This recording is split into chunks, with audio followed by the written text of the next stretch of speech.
Okay, us girls, we're getting together and we're drawing. You know, drawing, you can use color pencils or you can use things that are called crayons. There are some people who use digital items like an iPad. You know, an iPad, you can get them from the Apple store. There it is. Yay! There. Okay, can I get a hallelujah from my sisters? But my mom's from India.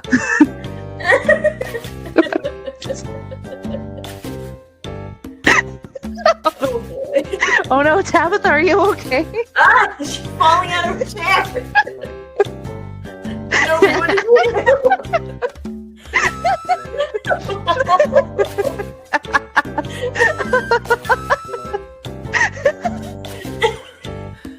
Sweating. Giving her awesome. You know, that's ghetto. You're supposed to be professional people here. What is up, everybody? Oh, I hear a screechy screech. We're professional people. We're not ghetto at all. Is it me? Probably. I mean, when is it not you? When is it not you? Yeah, it sounds like it. Sounds like it's our dear friend Narmi. No, it's okay. It's not terrible. It's fine. It's fine. It's okay. No, we are here coloring like fools today. Very, very excited for this. And we're going to go through things quickly so that we can give our dear friend Mouse a introductory course into the world, into the realm that is the colors of the spectrum. Darn it, why couldn't I be like that when people were redeeming what had happened on the gaming stream last night? I think I was nervous. It's okay. I'm working on it. I told the chat I'm working on my storytelling skills. You know, I'm pretty good with the writing it down and all that stuff. But man, when you got to say it on the fly, that would be Maria's realm, her domain, as it were. But we'll say hello to the chat and we're going to get into it and express ourselves as eloquently as we can. Larry Knight says he was the first fool here. I appreciate that. Larry, I want to say thank you so much for the backhanded compliment of buying the Outlast trials for me when nobody had faith that I would finish the damn painting. Do you know why? Because for some reason, the little reel, the little short that I made of that incident where Nomi and I were talking about it has just suddenly exploded on my channel and is gaining numbers and is gaining traction for whatever reason, where I talked about the fact that Larry, you know, had no faith in me. And if I don't finish the painting, I have to finish the Outlast trials. And I'll tell you, I won't tell you the ending of that video because Nomi made an amazing point at the end of that story, but you have to go watch it for yourself. The thing has over 500 likes. Do you know I work hard to try to bring fun content and whatever? And I just threw that one up there just for kicks and giggles. And I'm like, this one? Of course, this one is the one that explodes and is doing well. I'm lucky if I could get 13 likes on a video. This one has over 500 likes. It's because I had to correct you. It's probably what it is. The world has never seen that happen before. So, you know, it just is what it is. The Patrick McCartney says, oh, really? I suppose I could draw a squirrel. You could. Please do. I am loving the fact that the dreamers are following along or creating their own stuff and then posting in the Artist Alley over on Patreon, the free chat group that we have over there where you can safely post your artwork as long as it's clean. Please, it's family friendly. And it's just nothing but encouragement. No judgment unless asked for. Grape over on the kick side. Hello there. DL saying good afternoon. No kitchen sink, DL. I felt that. Is Moss in the room with us? I see you having mic problems too. Is he?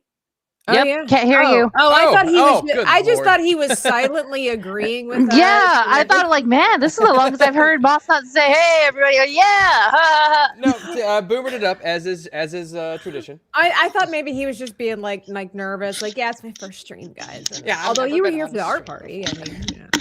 Yeah, I already forgot about that. It's fine. iCannalus is here. Oh, no, he's echoing again. Dang it. Okay. Yeah. Mountain Mutt. close up. I'll just do one-handed. One-handed. Mountain Mutt, how are you? Alasia's here. Hello. Does the moss cookie still exist or has it been consumed? Is it possible that two things can be true at the same time? Schrodinger's moss cookie. So I ate the one last night, and then the ugly one I'm gonna eat later. So, it was not that moss is ugly; it's just that the face. It was the first piping, and It's all about the substance with those cookies. You know what I mean? It's function over form. As that's how I live my life, and yeah, I think that's good. It's good. And real quick, Tabitha, could you check your text messages, please? And then also those cookies looked very delicious. And I did tell this Tabitha, I want 2 dozen. Okay, here's the thing. Fun fact. I was actually thinking, I loved it so much that I was actually thinking about looking into getting a custom cookie cutter made. That was actually a question I had for you. Did you manually mold the arms and legs? I cut it out. Like, let's hang on. Like I've got to hang on. Cutter? I've got to mute me because I can. My brain is like freaking out. We're gonna try that again. I'm gonna see if that works for you with the system that you asked and requested of so kindly. So anyway, I printed it out like a lot of my people can over there on Patreon and YouTube memberships. But anyway, I printed out the cookie and then cut it out and then just use a knife to go around it and then just meticulously paid attention to the details and piped free-handedly around the edges. So, well, it was fantastic. It looked great. It looked just like the real thing. Well, it was the real thing, picture, but it looked just right. like the rendering. Yeah. It did. You know what I mean? It was a lot of fun. And it tasted really good too. I didn't think I was a big gingerbread person, but these are fluffy gingerbreads and they were really good. Spider Unlimited says hiya. And you didn't hear what had happened? I tried, Grape.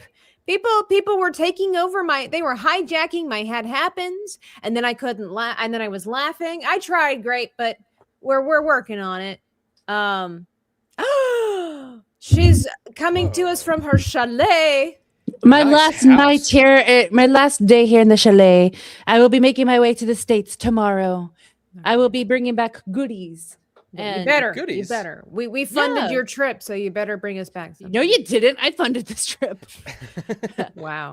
Yeah. I funded it with love and good vibes. You know, you have Well, to pay I- for that normally. Good vibes. Oh, you're loving good vibes. I led it to my financial funding to get you the cute Christmas gifts I got you.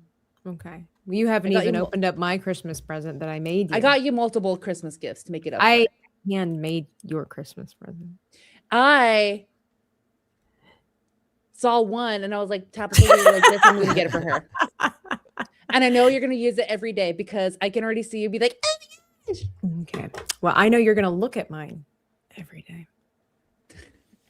Yeah. Well, you're gonna use mine every day. Okay. I'm well, gonna stay out of this because this is something I shouldn't be a part of. And then no, you Mom, I should got bring a back the Christmas gift. piano. It's hard to Dang, get that is- through customs. It is. That's gonna be like a pain and a half to get out of the house. But all that being said, we can of course chit chat while the artistry rolls. But today specifically, Moss wanted to learn how to color. And so that might sound very trivial, very juvenile, but actually there is quite the art, the science, the dexterity when it comes to coloring. And so we are going to be doing a Pokemon. Now, I'm going to try to go a little bit into teacher mode before we actually start drawing and coloring and whatnot. Is that there's a lot of misconceptions that Moss has, and many people do, where it's somehow a requirement to stay in the lines. Now, I was such a rebel as a child. My mom was so pissed off at me all of the time. Ticked off at me all the time for coloring outside of the lines. And the more she told me not to color outside of the lines, the more that I wanted to, which is such a fun and interesting bit about Tabitha, given the fact that my mom always said I marched to the beat of my own drum. And then becoming an artist, coloring outside of the lines can be a form of artistic expression. And in fact, it was actually popularized in industrial design. And I would like to showcase that to you, Moss, and give you some examples because I want you to feel comfortable with coloring. I don't want you to feel like you're constricted. Do we enjoy a nice, clean, colored picture where there's nothing outside the lines? Yes. However, there are ways to adapt it to make something beautimous. But I call to the stage. Let me share screen here. We're going to add this to the stage. I call to the stage here Holly Nichols, who is a fashion illustrator. And I don't think this has music to it. Yeah, it's there we go. But right here, if you'll notice that as she's coloring, it's a simple design first and foremost. It might not look like it, but if you study her work, she's got over 3 million followers on Instagram. This woman has been places, okay? But she does these simple designs that are simple and effective. But if you'll pay attention to where her markers go, you'll notice that they go outside the lines. Specifically right in here, you'll see that as well. But as she keeps going, then she just kind of adds to everything using the wonderful, glorious Copic markers. And there is a rhyme and reason to what she is doing. But the beauty of her artwork is the simplicity and then just kind of free form, free flow. Now, this is fashion design, clearly, because she's doing clothing, but the principle is still the same. Again, looking here, you can see at the edges, it's not pristine. It's not perfect. Nobody cares. Because at the end of the day, by the time you're done looking at it, it's like, oh my gosh, that's glorious. Here's another giant mess up on the sleeves over here. Is it a mess up or is that just part of the program? So I just want to showcase that one. And one final one is Steve DeGroot. And this guy is famous for, I don't know if coining is the right, I don't know if that's the right word. Taking a good idea and doing something absolutely amazing to it. This is what industrial engineering or design concept art looked like. And then he took it to the next level, intentionally coloring outside of the lines to create a stylistic approach and then enhancing it. And so just for the fun, I thought it would be neat to be able to show you those things so you don't have to necessarily be afraid of that. Now I'm going to call to the stage my camera here, give you a wonderful, wonderful little example right here of concept art with our dear little ginger moss. But so concept art is where it's not fully rendered. It just gives you the idea of what you're trying to accomplish, right? So we all know that we could color this and make it beautiful, but I just use gingerbread cookie colors to make it look like a gingerbread cookie and just added a little bit of embellishment. And it's a really fun style. It's a really free, it's open, it's really great to attempt, especially when you're just starting out because you're learning where to put highlights and shadows. And so I use that concept even with our character that we're doing today. My camera's like, nope, no thanks. So you'll notice that we have lines, but I did go outside the lines because I just quickly did this, that, and the third. And so it's just concept art, but it looks really cool. If that's something that you enjoy, by all means, attempt it. And you just learn, really, it's about learning where to place highlights and shadows to enhance the artwork itself. It doesn't mean that the best artwork has to stay inside the lines. So that's just a fun little tidbit that, you can take with you wherever you want to go in life. Interesting. But Moss came here for the pristine, I suspect. So we have I might have to fold this in half so we can really focus. I came here because you guys are cool. Oh, is that what it was? What a liar. Thanks, Yeah. Oh, thanks. Also, I like coloring Pokemons, so. Well, who doesn't? They're so fun. Now, this Pokemon because I've done challenges where I've had to color Pokemon and create Pokemon. And what is amazing and the brilliance behind Pokemon is much like Holly Nichols, where simplicity is efficiency. You look at Pikachu and there's 3 colors to Pikachu: black, red, yellow, splash of white. but it's really about the use of the color, like the color choice, and then the silhouette is what carries the team. I mean, you think about Darth Vader, I mean, he's just pretty much black. But nevertheless, you look at most of the most famous Pokemon, and they're only about 3 colors. So it's very effective, and you don't even, have to highlight and shade. But we got a Sevi raid over on Kick. Thank you, Sevi. You're a real one. Appreciate you. Welcome on in, Kevin Tino. I see you. Hi, Chris the Geek over here. And Miss Martin Muses.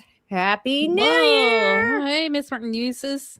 So, how we're going to start out with this. So, Moss, I'm going to teach you something that I wish I would have accepted early on in the game and refused to learn until later and just made life hard on myself. Because I was afraid of color, I usually would color this with colored pencils first and then try to enhance it with markers because I was afraid of the boldness of the marker. Okay. That's the wrong way to do that because when you start coloring with coloring pencils, and we know that paper is, a wood substance, little flecks and stuff like that, it seeps in there and leaves something on the surface when you go over it with a wet marker. It's like trying to draw on, or like it's trying to take a marker on a piece of wall, a drywall. It just absorbs stuff and it doesn't go smooth. So that's what happens if you do coloring pencil first and then marker. So don't be afraid to do bold. This is why I said, why don't you print out 2 pieces of paper? So the first one will be kind of a practice to get familiar with how to use this stuff. And if you like the way it's going, we can continue or we can start over. Okay. Hey, Biggles. What's up? Patrick says, don't be scared. All right. So we're going to be grabbing our markers first. I have brought my fancy markers. I have a whole bunch of them. And by the way, thanks to my subscriber who bought me some new markers for Christmas. I'm so excited. Thank you. That's wonderful. Always I got these for about $7.99. That's about how much one of these markers cost. Which is why I always say, hey, if you got artist friends that color, buy them the Prismacolor, buy them the Faber-Castell, buy them the Copics, because they're never going to buy it for themselves because they're poor. So, well, you know what? You never know. Maybe this will ignite something in me to begin manual forms of artwork as opposed to just. It's very fun. Once you get over the fear of failing, once you get over the fear of mistakes and perfection, it's easy peasy lemon squeezy because you're always going to be learning. So the best way to do that, we're going to start with our light colors here just to kind of ease us in there. So I'm going to find my lightest yellow that I have. I don't know if you have 2 versions of any of your colors. I do. I should probably just splay them out all on the table here. So that's what I did. I will show you what I have prepared for myself. Obviously, I have professional grade stuff. You don't have to have that to create good artwork. So I did choose 3 yellows, but if you don't have 3 yellows, maybe you have 2. If you don't have 2, maybe you have a yellow and you have an orange. Well, it escalates into an orange, but what is this? What is this? What's the Crayola name for it? It doesn't have one. Sunshine Happiness? It's like an orangey. It's orange-ish. It's light. So what happens too, and I'm going to use my other piece of paper here, is that you can use the side because this is a practice run. Take your piece of paper, take the marker that, we're starting off with yellows, right? And what you're going to swatch. Very, very important to swatch. Do you know what a swatch is? Oh, yeah. Okay. So we are swatching and we just kind of color like this to see what that looks like. And it's like, oh, it's a nice yellow. It's a bit pale. Okay. Now, you having Crayola are very saturated because they are made for children, and children but it's intentional, right? They're heavily saturated and they are bright colors because that's what children love, right? They're we start them off with bold colors. What's really cool too, even with Crayola, and this is where the dexterity comes in, don't be afraid of it. It's something learned. But when you have a bold color, I'll take this yellow it's a decent yellow like this, right? Mm-hmm. So if you push really hard, no matter if you have a Copic or a Crayola, the harder you push, the more it's going to flood, what we call flooding the paper with the ink, like so. I mean, it's just going to happen. But you can learn to be quick like this, even with Crayola. And what happens, it gives the illusion of a fade. You have the saturated going into the pale, so that even if you don't have two of the same color, like variety, you could always layer. See, and so you can see there's a little bit there, but it's darker over here. So that's something that you can do too, even if you don't have expensive products and numerous of those kinds. So we want a yellow. You gave me the reference picture of the character, so hopefully you have all those. I'm going to be bringing out some blues, and I'm bringing out some pinks, because let me go get, did I get rid of the, no, he is. Because when I look at your character, that's primarily what he is, blues, yellows, and pinks for his character in the very least. And since, you know, we'll focus on everything else once we learn this little guy. So get your colors all situated. Let's see, what else do I get? Okay. I was gonna say I don't have a printer here at my shellas. And your so, and I don't have any art supplies here, so I'm just commissioning the little artwork that I did of you and me. I am excited. I kind of hate you a little bit because it's so good looking. Thanks. Okay. So we're going to be starting off with our yellow, and we're not actually going to use the yellow on our character. We're going to get used to the yellow. I'm going to take the palest yellow or whatever yellow that you have with you. And starting on the frame, get used to the frame. Just color the frame. I'm not going to focus on staying inside the lines for this particular one. I'm attempting to use the lines as my guideline or my boundary, but I'm not going to cry if I go outside the lines, because this is just basically a warm-up. It's a practice to get used to the weight of the marker, the flow of the ink, to learn how heavy-handed do I need to be to achieve the goal. And then we can always go back over it to darken some edges if you wanted to get fancy and make it look like a bevel. But we'll not get too ahead of ourselves here. Well, that's one thing that I really found out. I don't even remember what the theme was last time I was on. The time before the art party when I colored the original Pokemon card. Is your first appearance. So yeah. Well, there is so much variation on a Pokemon card. And I guess it just never clicked with me until I started trying to, add color to it. And I was like, wow, there's a lot of different shades to it. Yes. And not just in the character, but even just like on the background for the text and stuff like that. And, oh, yes. Everything is very thoughtfully decided. So that is the whole purpose, again, of like the concept art.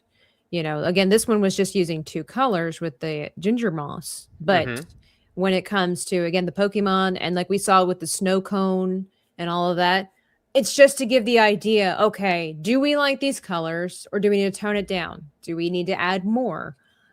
What gets the point across? What looks fun? Creative liberty or restricted liberty? These decisions are made during concept art pieces. And it goes into our movies, our posters, cartoons, clothing. It's a huge part. And there is a huge bit of science that goes behind color choices, because it also affects the psyche. It can cause you to want something or to hate something. It's kind of like Dolores Umbridge in the Harry Potter series, at least in the movies when you can visually see her. Pink is usually a color that especially girls are drawn to. It's kind of a happy color. It's a genteel color. The brilliance behind choosing a color like that is because typically you're drawn to it and it's usually a safe color, right? But then you put a horrible character in a safe color and suddenly you're thrown off and misguided. So nobody thinks about this stuff unless you're in charge of the concept art and the creative process. How do you get somebody to hate someone that's dressed in baby pink? Because baby pink is supposed to be a friendly, innocent color. Interesting. Okay. Same thing with Professor Snape. You dress somebody all up, and there's of course variables when it comes to the body language and the hair and all this kind of stuff. But specifically talking about colors and how they impact us, Snape, because he's draped in black, he's got a flowing cape, he's got even the long, sleeves for his arms and stuff like that. But he's all bedecked in black, and that just immediately puts people off. Like, oh, they're sad or they're mysterious. There's a negative feel from dressing all in black for the most part. This does not represent typically a happy person.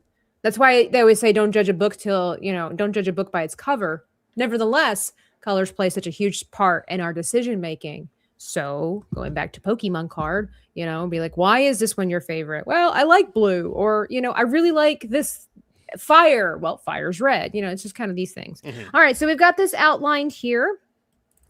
Something fun before we go into our character. What I want you to try to do is darken the inner portion of the lines right here. So you're going to try to hold your marker pretty close here if you want to have better control over a pencil, a paintbrush, or a marker.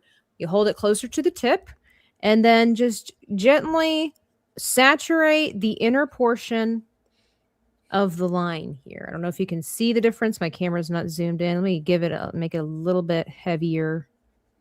This is just like a practice thing to get us to the right place, but it also will have a really cool effect on our card.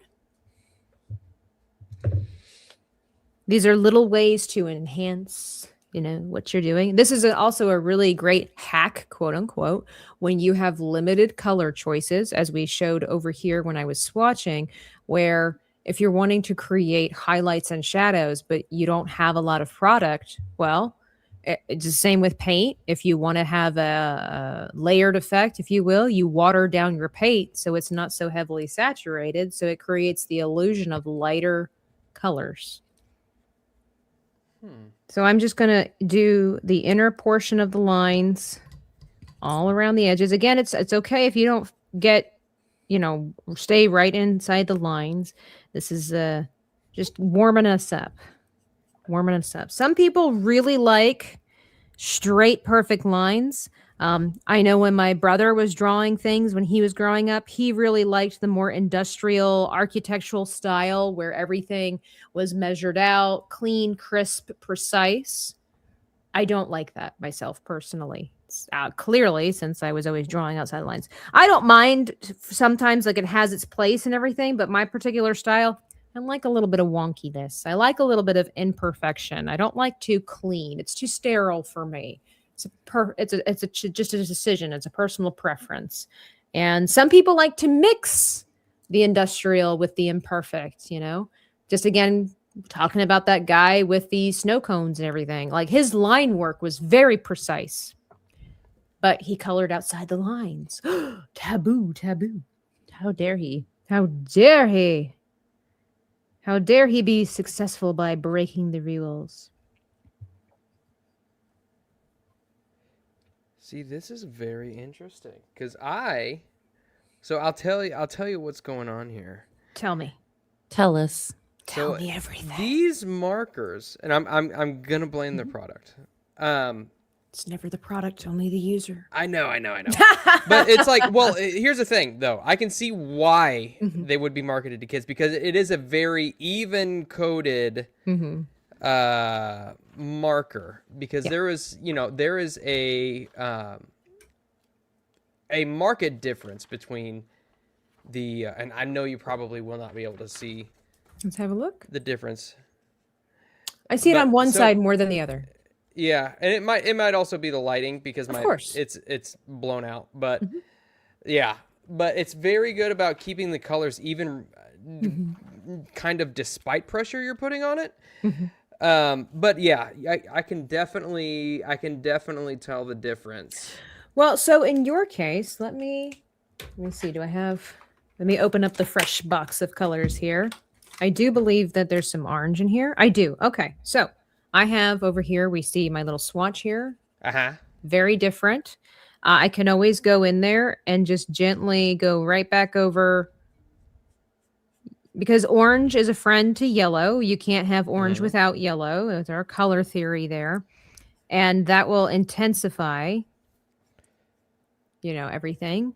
So it's okay if you want to use that. So in doing this with you using orange instead of another yellow is actually very beneficial if you're nervous about doing bold color choices. Most people are afraid to go bold because it's quote unquote easier to see. You're afraid that your mistakes will stand out more and more if you choose to be bold. And there's a life lesson in there. And if you go to Maria's channel, you'll understand that you need to be bold, but not too bold. I actually have that sweatshirt. I love it. It's one of my favorites. But anyway, life lesson there is that when you try to go bold, things do stand out. But if everything about you or everything about your drawing is bold, then everything's the same and you won't notice the mistakes anyway. So it's kind of like if everything is muted, then nothing is muted. If everything's bold, nothing's bold. You see what I'm saying? Yeah. You need to have some contrast in there. So it's consistent with itself, right? You don't have to worry about, does this look good? Does this match everything else? Number one, it's going to match because you are the person doing this. I cannot replicate everything that you're doing specifically, precisely, because I'm going to assume you're right-handed. You probably have different posture when you're drawing or coloring than I do. You have a different aggressive style. You have a different eye for it. So it's going to be unique in and of itself anyway. So it's good. It's good. Let's go bold. I'm going to try to use the colors that you have to the best of my capacity. I haven't used Crayola in a long time. So it is, what it is. But let me show off there. You can see, again, it's not perfect. That's okay. I also have the handicap of the camera is literally right in front of me, so I can't color at an angle that I would like, but that's okay. But it gets the point across, our little practice thing here, but it looks nice, right? It adds a little something. And the fact that it's imperfect kind of makes it look like it's metallic. Like it looks like metal that's reflecting light from different areas. So there you go. There you go. Poetry. Oh, so yeah. Hey, it's Dan. How are you, Dan? Inside the booth. That's where I got that's my origin story right there. And then there's Justin Proper, the honorable trash that he is. How are you, Justin? Fortune favors the bold. That's right.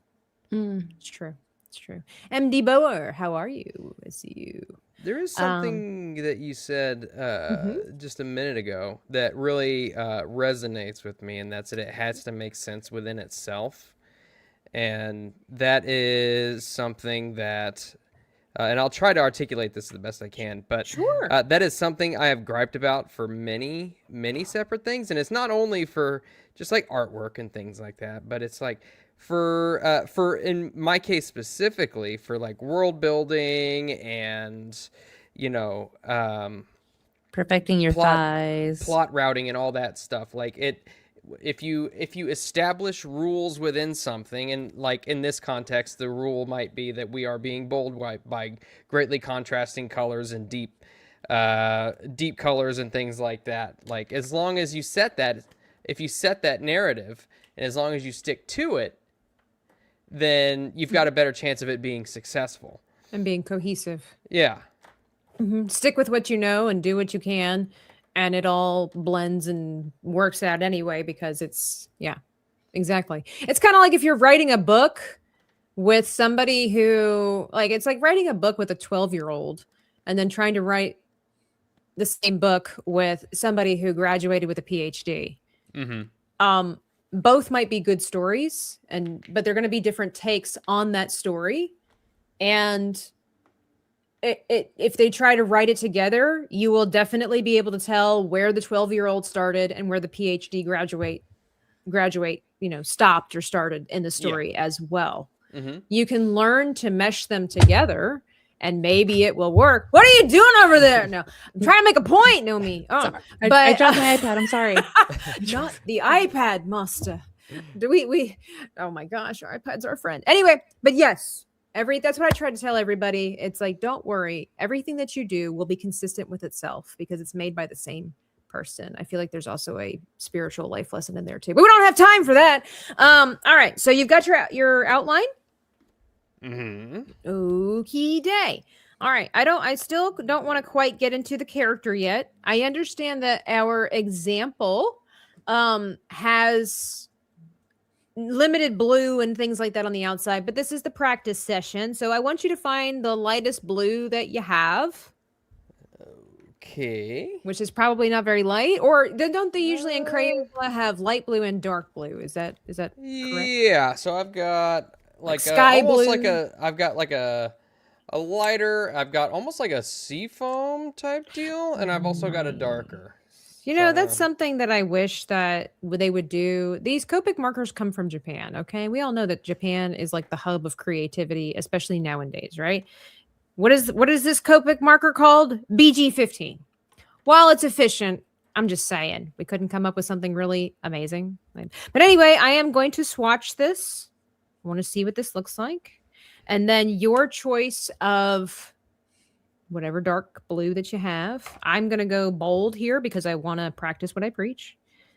And we've got this one here. So you can see strong contrast there as well. This is, the lovely BG09. So this one actually says blue-green on it. Did I lie? This one says aqua. How did I never notice this before? That's because these are the Kaio ones, the Copic Kaio or Copic Chow or whatever they're called.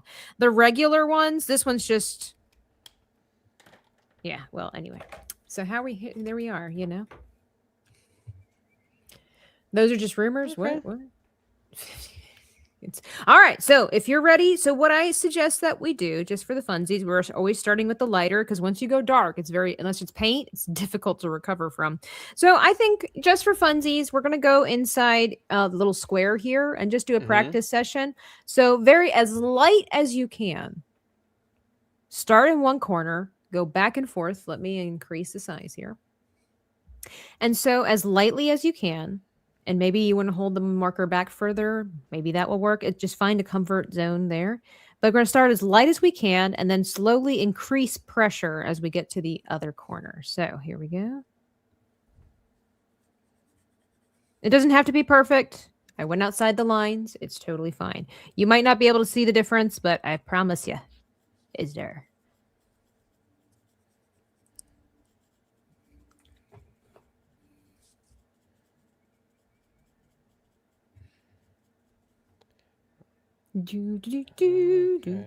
Okay. Now, the one main difference between Crayola markers and professional grade markers is their blending capabilities. I don't know that you're able to blend with Crayola, especially if you're not on professional grade paper, because regular printing paper or whatever, it's thinner. It's lower poundage or however that works. So it's really cool with these. If I show you, if I do something like this, and then I take my other marker here, and I start on the outside and kind of meet this over here, we'll see that there's, it's really dark there. Excuse me 1 second. You can blend them so it's a little bit more seamless as it goes, right? Before it was just one big dark blob. But you can actually kind of blend them. This is why you would really saturate the paper. And it's just, you could almost create, if you work on it, because it does take some time, you could create near perfect blend. But that being the case, we're working slightly differently today. Whoops, wrong one. Here we go. So I'm going to take my dark blue, go from this corner, and just kind of, let's see. Let me rethink that for a real second. Yeah, okay. What we're going to do here is slightly different, just to give you an idea. I'm just going to take my marker, do a nice corner like this. Okay. This creates something that's really cool. It gives this illusion that there's depth to the picture. Again, I didn't stay inside the lines. It's fine. This is for practice purposes. But if you kind of look at this, especially at an angle, it almost looks like I made a button or a dip. Like I pushed a button down. If I would put my finger here, it looks like I pushed it down. So coloring is also the art of illusion. I'm sure you've seen many different things where it looks like staircases go to infinity and whatever, and all it has to do with how you place the shadows and the highlights. But this is also a different style where you could just, like, again, with the concept art, you could just easily do this. It's fine. If you wanted to practice, you could try to do some like light gestures, because another illusion to creating again, the highlights and the shadows is that you could just leave it, some of the stuff exposed. So if I have my little corner here, you just kind of swish and flick. Again, I know it's difficult with Crayola, but if you leave gaps like this, if I go backwards now and just carefully leave some sections exposed, it automatically looks like it has a highlight to it, because it technically does, since it's negative space. Interesting. Okay. These are just little hacks. I like that. One last one before we kind of move on to our character is, let me see. I probably should have printed like 16 of these guys to show you different. We'll bring back Mouse over here. Aw. Let me bring back Mouse. We'll put some blue on him here. I don't know. Have you ever heard of cross hatching, Moss? I've heard the term. Okay. Hatching and cross hatching. So hatching is like this. Just little marks like so. And the more you put them together in certain places, the more it creates this illusion, again, of shadow like that, right? But they're all just a bunch of lines. Cross-hatching is when you do line work, but then you overlap them. Tic-tac-toeing. So like this, and then you go. They don't have to be, they could be sideways or whatever. So it's a really fun way to highlight and shadow. This is done with in a lot of comic books. So the more lines that you draw, obviously, the more that it fills in. And it, again, will create this illusion that there's highlights and shadows, even though you're technically just using the same color. See, it's kind of just like fades, if you will. So you could even do that with our little moss over here, where if I had, I don't have the same color with me, but if I wanted to, I could fill this guy with a bunch of lines, trying to keep it real, keep it thin. So wherever I want there to be a highlight, I have fewer lines. And wherever I want there to be shadows, I will fill in.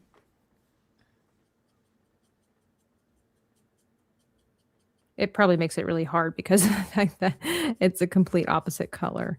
But the idea is still the same. Yeah. It looks like it's darker because there are more lines. So that is also another way to color, if you will. You can do this with pencil. You can do it with the pen. But most of the time it's monochromatic. But it is an option if you're ever wanting to learn how to color that way as well. So I can bring back our little guy over here. And if I really wanted to go in the details, I'll make some little lines like this that are next to the bold line. This is because also you can mix the style. And this suddenly will make it look a little more, I don't know, pop art looking, a little bit, like I said, a little more comic bookish. You can change the directions of the line as well. But it changes the style suddenly. Just that little bit of a difference changes the way that it looks, makes it look a little more detailed as well. It's just personal preference. No wrong way. There's no wrong way to eat a raisin or Reese, or how's that go? Okay. So are you feeling a little bit comfortable with your markers? But more and more. Of course. So. Yeah. All right, so then I'm going to go back to our yellow, our pale yellow, or whatever yellow that you have. I will be like you and use yellow and orange because I'm going to assume you only have the one yellow. That is correct. Okay. So, see you, Grape. Have fun at church. Oh my gosh. Is that one of my favorite people in the whole world that I have a super secret crush on? Is that Jen or Self? Because either one will do. Hello there. Welcome in. Thank you. I washed my hair today because I went jogging. So, oh my goodness, so good to see you. I know. I meant to text the other day, and I can have. Okay, all right. Wow. That's a You know, deal. that's when they were like, why not both? You're ¿Por qué both no here. las dos? Well, what a Wow. treat. Look at that. We crushed so hard for you. Well, you know, I try to be crushable. That can go many ways. You jog and shower? Get a girl who can do both. Yes. I'm multi-talented in that way. I am. Ladies, so good. Congratulations to everything that you guys are doing over at the Rippaverse. I'm just always excited to see the stuff that's happening. Are you going to be at MegaCon? Are we gonna meet again? Are we gonna hug again? Are we gonna get a picture this time? Because last time I was so sad, I forgot to get a picture. Can you believe it? Picture. Okay. I met the Twisted Sisters, and I didn't even get a picture. There was no evidence. Okay. It's fine. Yeah, there's no evidence that we've actually met each other.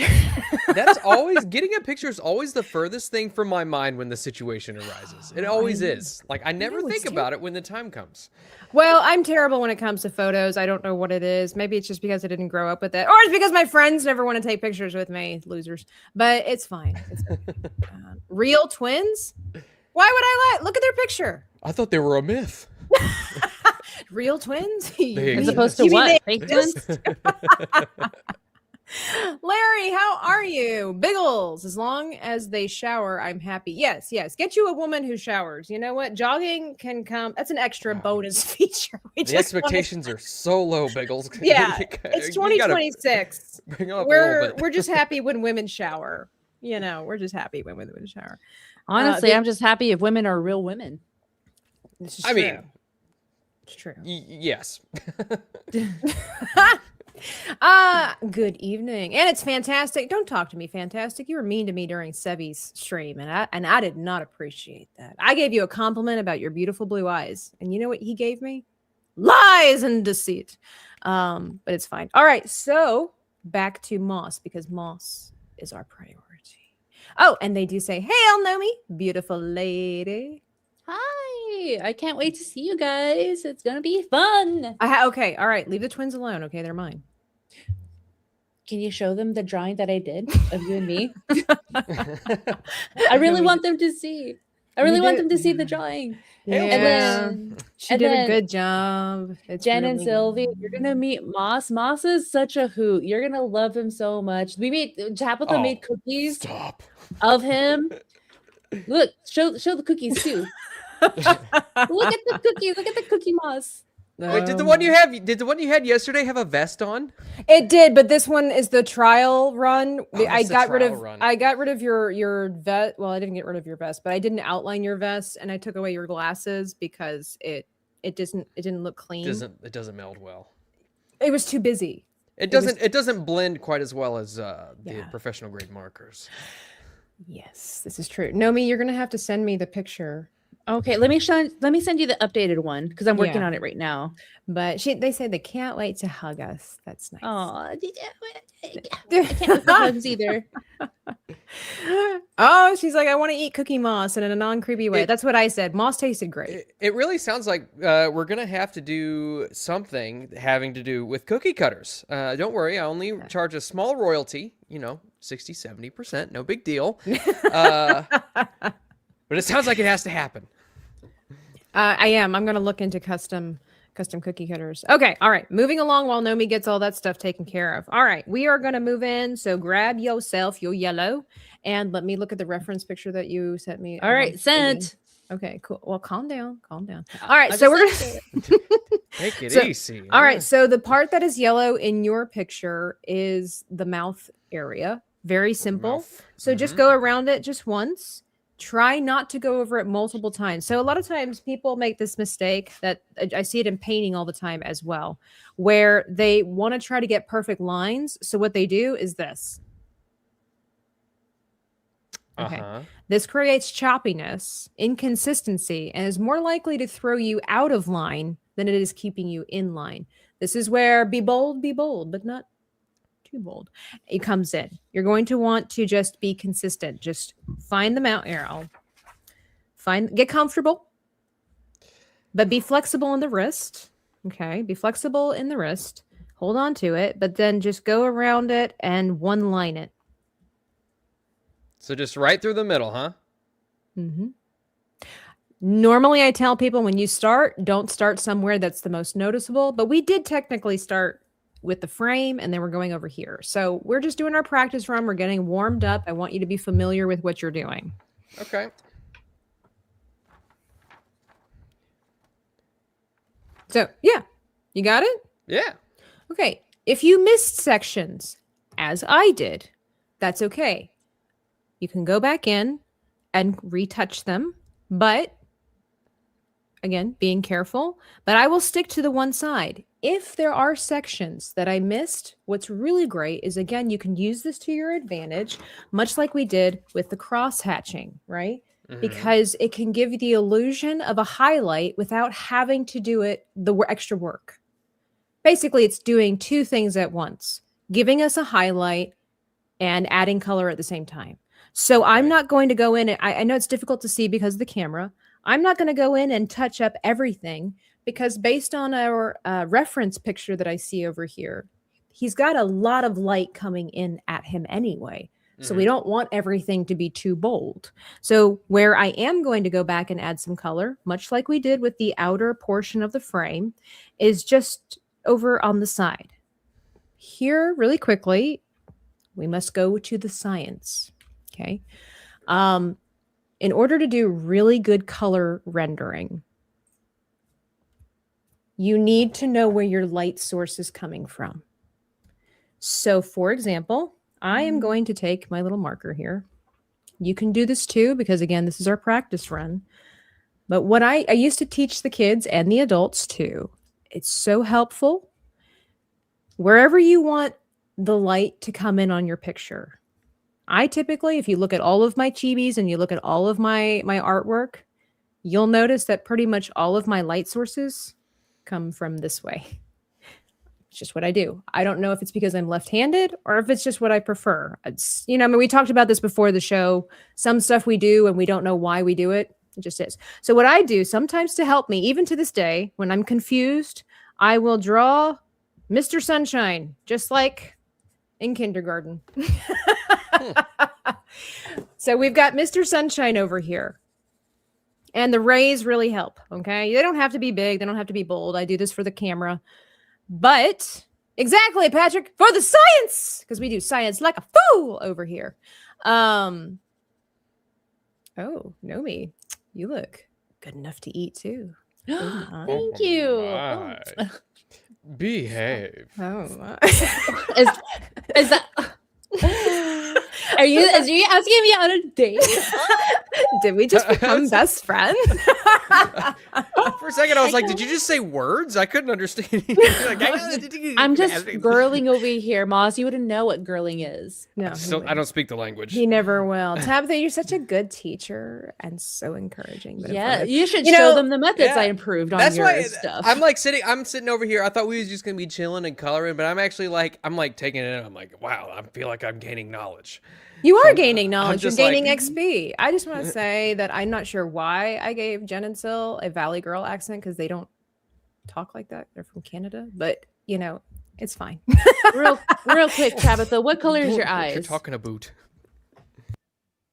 We're supposed to be internet best friends, and you don't know the color of my eyes.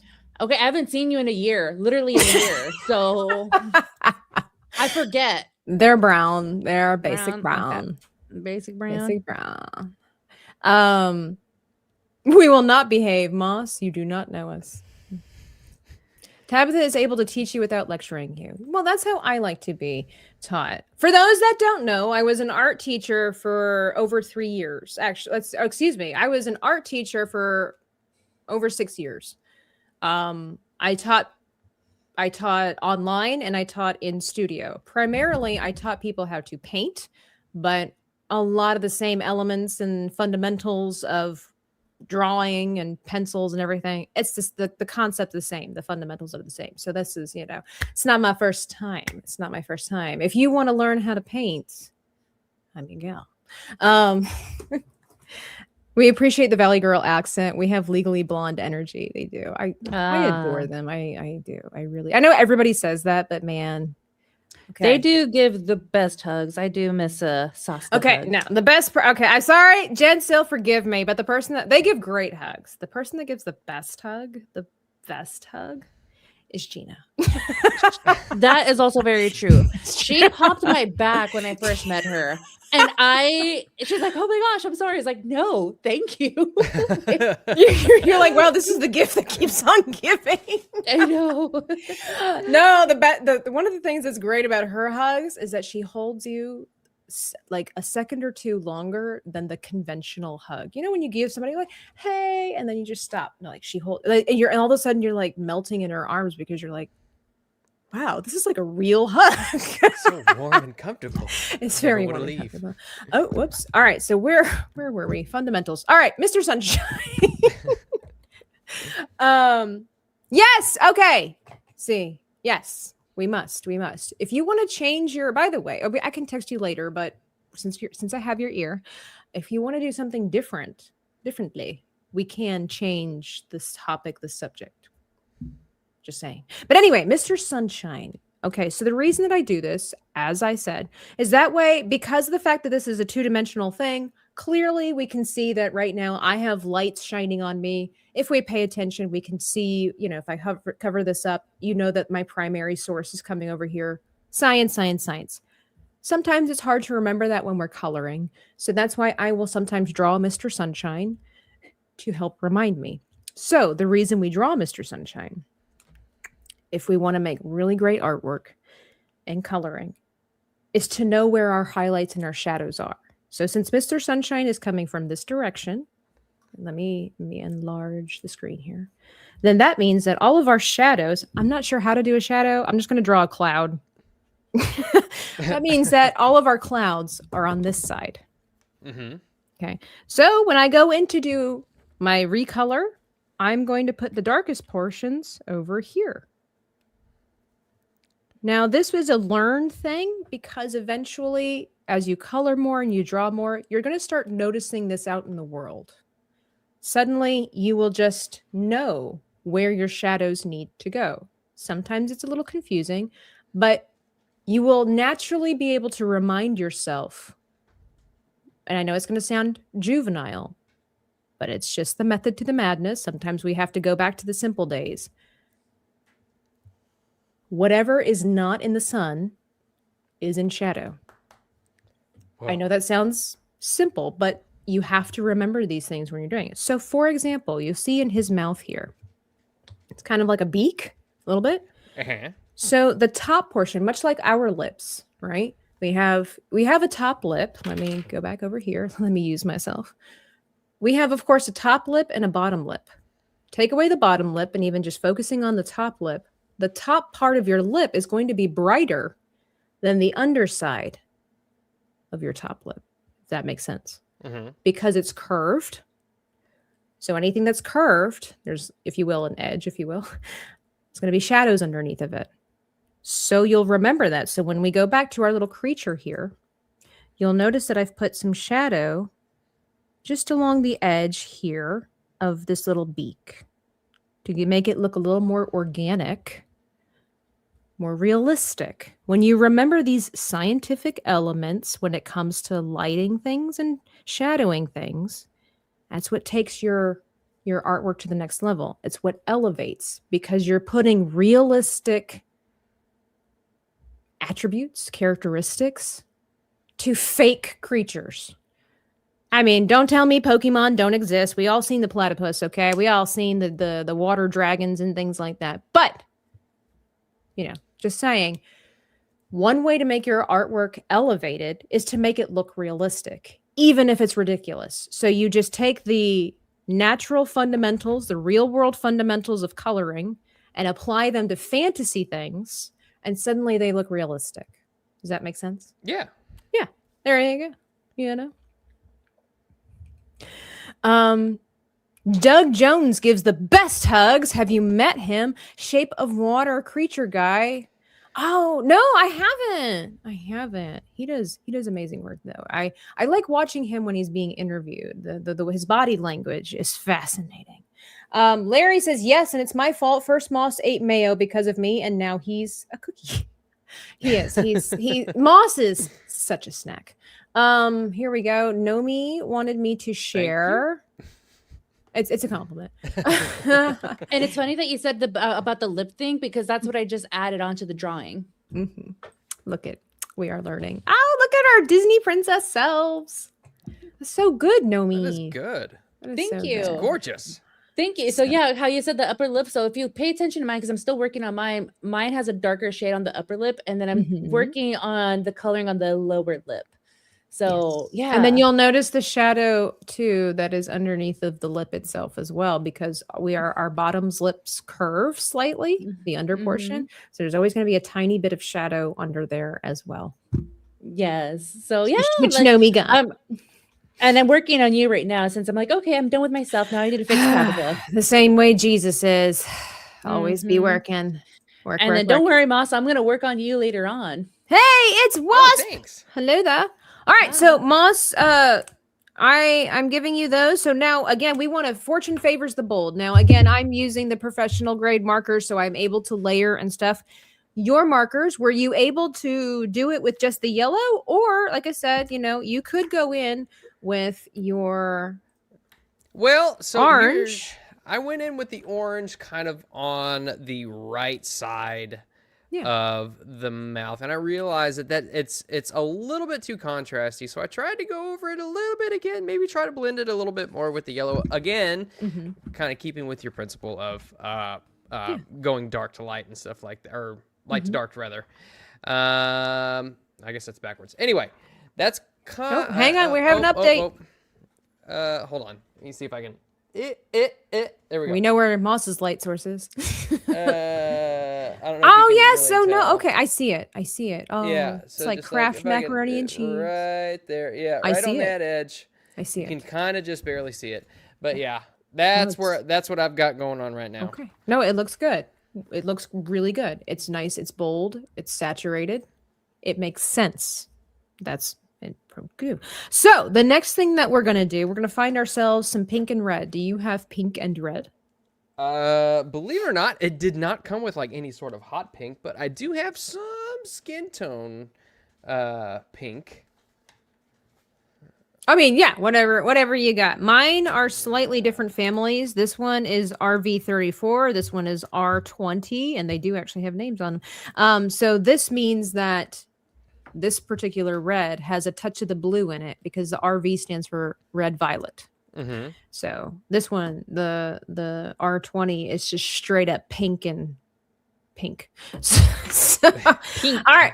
So I'm going to do the same thing. We're not going to go towards the body yet. We're working up our courage. We're mustering up our confidence. So I'm going to take the lid off of the pink here. And I'm just going to go ahead and, like the same way that we did with all the other colors, just lightly coloring the inside of the mouth here. And then I might go back in and just do the darkness in the background there. Very simple. Very simple so far. I do this same process even when it comes to my digital renderings because I start with flat colors. Because again, one thing lends to itself. I start with flat colors and then I will go in and add my shadows and my highlights. I have basically what I like to call the middle ground. That's usually where I start. Most of the time, professionally speaking, they will tell you to start from your darks and work towards your lights. I don't do that. I don't do that when I color or draw. I don't do that when I paint. I don't even do that when I do it digitally. My method, each person has their method, is to work from the medium colors, but the medium colors, the flat colors, the basic colors, the in-betweeners, and then going from light to dark as necessary. Typically, I do from mid to dark and then add highlights. But it just kind of depends on the person. There might be a reason why. And even though I've been teaching for a really long time, I am self-taught. So sometimes you just got to go with your gut and then learn as it is. for example, as I was telling Moss early on, don't do what I did. Don't do what I did, where I started with coloring pencils first and then moved on to markers because I was afraid of the boldness of the colors. That's the wrong way to do it. I made it harder for myself. I made it very difficult for my artworks to look really beautiful and blended, which was my preference, was a nice even blend. Later on, I learned you need to start with your markers first, and then you enhance with coloring pencil. Cajun Corey for 5 says, sad news today. I heard that due to bankruptcy, old MacDonald has to auction off his farm. The money he raises will help cover what he EI. Oh. Today is Friday. Today is Friday. Thank you Brilliant. for supporting the channel. It might feel like Sunday and tomorrow being Monday, but not today, because for this little segment of time, it's actually Friday. Thank you, Cajun Corey. That was terrible and great at the same time. All right, Moss, did you do the mouth on the inside? I did, and one thing that Oh, wait, hang on. might be There we able to notice is that I was actually able to give it a bit. Oh my gosh, Oh, yes. yeah. See Mhm. oh my gosh, I can't even do it. I was actually able to kind of. That's the same marker. Oh, that's So, good. Yeah. So that one does it a little bit better than the yellows. Probably because it's a little bit more muted color, but also maybe I'm just getting better. I think two things could be true at the same time. All right, well, then I'm going to go ahead and just do a little bit of the darker color inside the mouth just to really accentuate, just like so. But you don't have to do that if you don't want to. It's totally up to you. But But you know what I might do is actually, actually, I've got this other one in here, and I like what you were saying about the cross hatching. Mhm. So, So this is a just really tiny bit of great that. practice session for you. Feel free to schmerge, as we like to say here. If you're a member of the channel, you can use that emote. We schmerge around here, okay? So you could use the blending techniques that I am teaching you currently, or you could also incorporate cross-hatching as well. If you wanted to, you could put down your lightest colors first and then use your dark colors for your and cross hatching for your shadows. No wrong answer to this. Preference, all about personal preference. All right. So let me look at your character here again. So now I'm moving on to the blues. So if you would like, we could continue on with the blending pattern that I've been showing you. Or I can show you how to do what I just said. We lay down a flat color and then we incorporate the cross hatching. I don't know if the tips of your markers are able to go detailed in that capacity because they are rounder, like more blunt than a Copic marker. These are little. They're kind of fine. Oh. I don't know if you can tell. Yeah. There. Okay. Yeah. If you want to give it a try, again, this is a practice thing. You're gonna we're learning. we are learning. So, all right. That being the case, then I'm taking my lightest blue, and I'm just gonna go over everything except for the eyes. I'm gonna go over everything and just make it light blue. Okay. Okay. Here we go. So I hope I'm not overwhelming you with too much information, but there's a lot. And what I like to do, I did this when I taught children, even when I taught the adults, but you say a lot of stuff and all of it's important. Not all of it will be remembered, but something can be gleaned from it for each individual person's needs. So you might remember Mr. Sunshine from this session, and that's all you remember is your light source. And if I could say, that's probably the most important thing to remember. Or it's possible that you'll remember, the only thing that you'll remember is the cross-hatching situation. Or the only thing you remember is that you don't have to stay inside the lines if you don't want to. It just depends on the person. You flood people full of knowledge, and then their brain will naturally select what is most beneficial and interesting to them anyway. That's very similar to when I was doing jujitsu, what he would tell me, Oh my. in that whenever you come to class, you're going to retain about 10% of what you learn. Mm-hmm.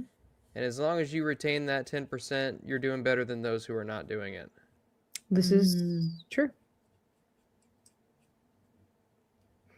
You know, it was interesting in church. That was kind of like a lesson, sort of, in and of itself. Obviously, it's a new year, new me, personal growth, development, all that crap. And the pastor was talking about the difference between knowledge and growth in Christ. You can have all the knowledge of the Bible that you want, but if you're not doing anything with it, if you're not activating it, you know, no matter how much percentage you have, it's like kind of like what you were saying. It doesn't matter if you are doing 50% of the knowledge that you have of the Bible, or if you're doing 10% of the Bible. The hard truth is that if you're doing nothing but just knowing how to do it, and you're not actually doing it, it doesn't mean anything. And if you're doing 10%, that's still more than what just knowledgeably. Because if you have a bunch of smart people that know what the Bible says, but you don't have anybody that's actually doing what the Bible says, and the Bible even says your religion is vain. So, yeah, just saying, if you know how to do jujitsu, but you don't do jujitsu, well, what Moss said. Yeah. Okay. Okay, here we go. We're coloring. Now, when you get more advanced in your color work, you will find different light sources. Like one that I am practicing and I'm working hard on, that it befuddles me. It doesn't come naturally to me, even if I would draw two Mr. Sunshines, is this picture that I did here. And even, let's see, I did this one. And if you would notice, the light source mainly is coming from behind. Obviously, there's a light source coming from the front because it's glistening off of the bags. But how to do darker colors in the front of the face. It's the same thing with this picture here, is that the light source is primarily coming from the back with the glowing lights and stuff like that. But I have to shift the light source around to the side because that's what I am most familiar with and how I know what to do. I am so lost when it comes to highlighting the sides and having a dark center when it comes to faces. That is something that I struggle with. And so it's a little bit more of a in my opinion, advanced technique. It was even the same with one of my earlier pictures from when Nomi and I play Chained Together. You'll notice that like on Nomi's little character's body over here, it's dark. That's fine. It's highlighted on the sides. It's dark in the middle, as it should be, because the main source of light is coming from behind.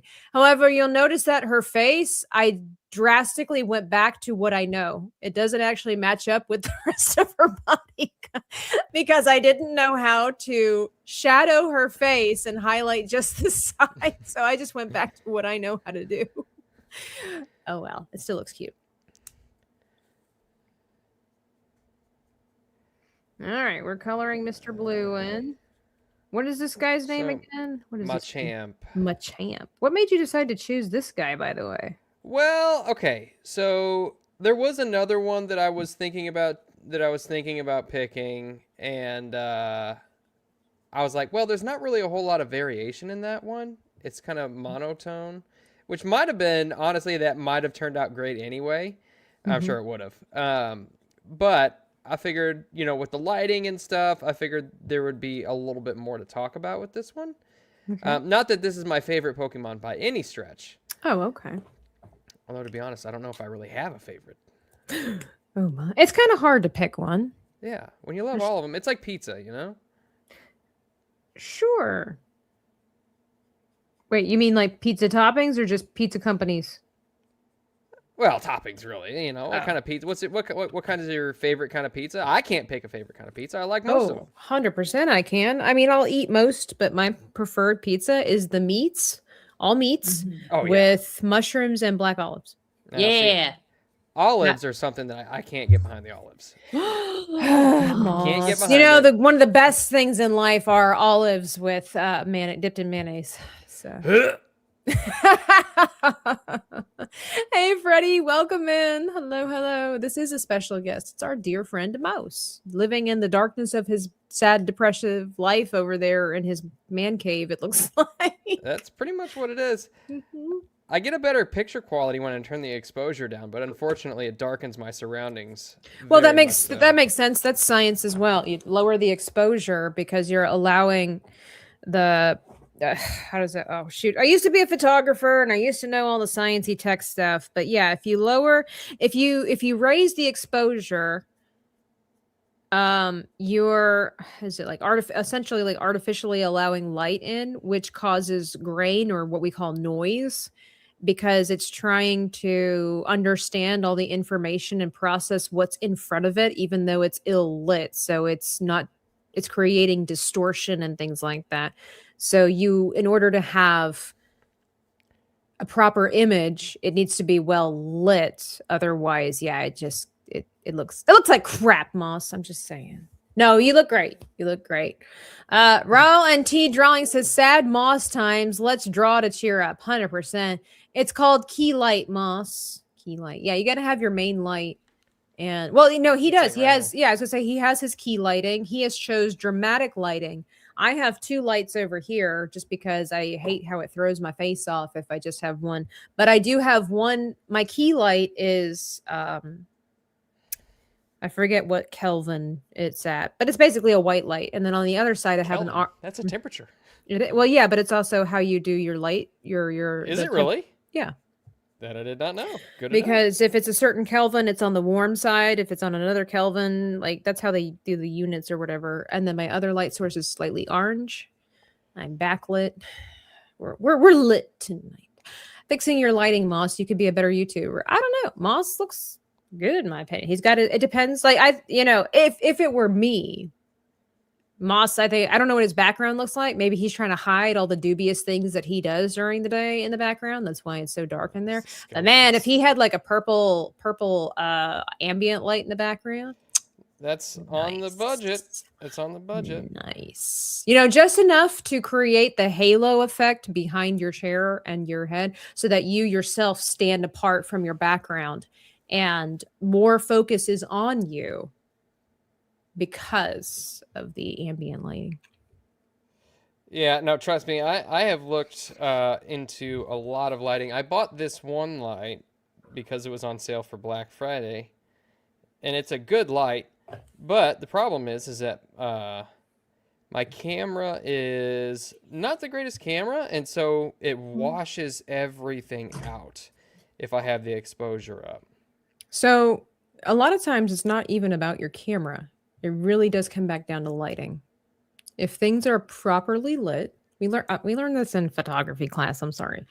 But if you're properly lit, it almost doesn't matter what kind of camera you have. Really? Yep. Well, because light provides information. When you find the balance, because obviously if you have too much light, it bleaches things out.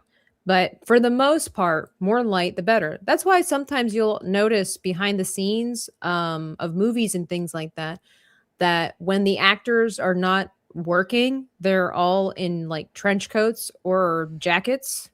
That's because they have so much lighting going on. Even for the dark portions of the filming, they have to have more light than you think, and then you can darken it in post-production.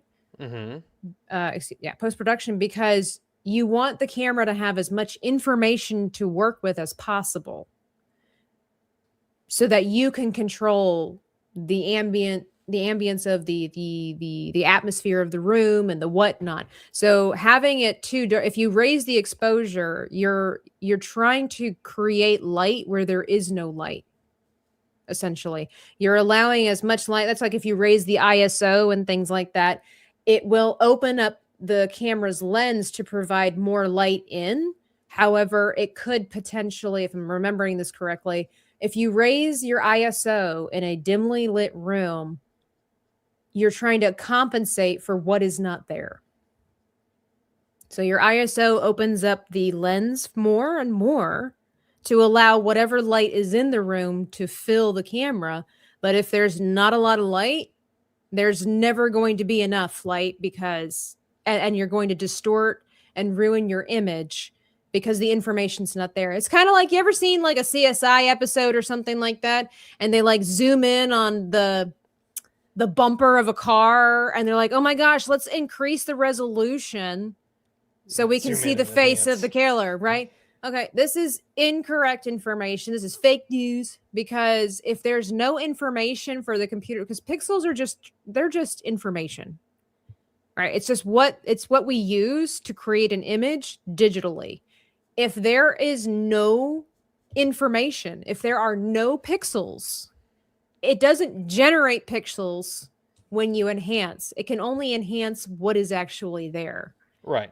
So that's why all that's a farce. But it's kind of the same way when you're like increasing exposure and ISO and all this kind of stuff. If you are badly lit and increase your exposure, you're not actually adding light to your room. Makes I mean, sense. that's Yeah. science. You know, it's science. It's the Wow. science. Whoa. Oh my gosh. Somebody clip that right there. Tabitha is correct. I have been impressed by Tabitha's lighting knowledge. I know things. I went to college. I did take photography in college. It's been a while. I'd have to have a refresher, but I was actually a really good portrait photographer. So, Yeah, I the do lighting is something that I have been looking into. It's just, you know how it is. You know how it is. Oh yeah, it takes time. It takes trial and error and practice. That's why I was so frustrated when I first had my new setup here and everything. I'm still not 100% satisfied with it, but it gets the job done. So I'm like, exactly. Tabitha knows stuff and things. All right, Moss, what are you working on at the moment? Because I've just been talking because I thought you were Oh, yeah. filling in the blue the whole time. How I are am. you? I am, but it's very fine, and see, the problem is that the lightest blue is a very dark blue. No problem. And the dark blue is a dark blue. So what I used to tell my students was that when your colors look like this, it's not a problem. You change the story. So since we're talking about photography, let's say you're taking a picture of some woman on the cliffside during the height of the afternoon and the sun's shining and everything's really bright, right? Great. Perfect. Everything's well lit. What if you took the exact same picture, exact same pose, exact same woman, but you took it at 8 o'clock in the evening? What would happen? I mean, you'd have to increase the light. Yeah, for sure. Well, no, it just would be a darker version well, of, right, sorry. It would just be a darker version of the same picture, right? So you can just change the story. Like, for example, we could say that mine, he's well lit, he's brighter, whatever the case might be. Yours was just taken later during the day. Yeah. So you're going to then be Fair bold. enough. Yeah, that's it. Change the story. Make it work. Okay. So I'm going to change this around. So again, you wanted to do the cross hatching. Is that correct? That's what I was kind of doing, or I was kind of thinking about. Yeah. All right. So what you can always do is that, again, Mr. Sunshine. All right. Hang on. Let's go back to anatomy. Let's back it up a little bit there, Felicia. Do our anatomy. So same thing with our face. What is the first thing that gets sunburnt on your face when you go outside? Your forehead. Forehead. Or nose. Ears. Nose. Yep. And why is that? It protrudes from the face. Because it's the closest thing to the sun. Yeah. Exactly. So when you look at to take your artwork up a notch, you will look at it, since we've got Mr. Sunshine over here and he's shining down at an angle. Look at your character and try to figure out what is closest to the sun. Even though it's a two-dimensional image here, if we were going to try to make it somewhat three-dimensional, what is closest to the sun? So something that might be easy. We've got Mr. Sunshine over here. We've got the fingertips, the fingers. You could do crosshatch. That's fine. So we would do maybe half of the finger, because when you're doing it like this, you'll notice that if part of my pinky tip or the fingertip is in the shade. So, or the whatever. So I'm going to start at the bottom of the finger and just kind of It's going to look like I just drew a black dot because of how small it is. But if you would zoom in, you would see that there are little lines there.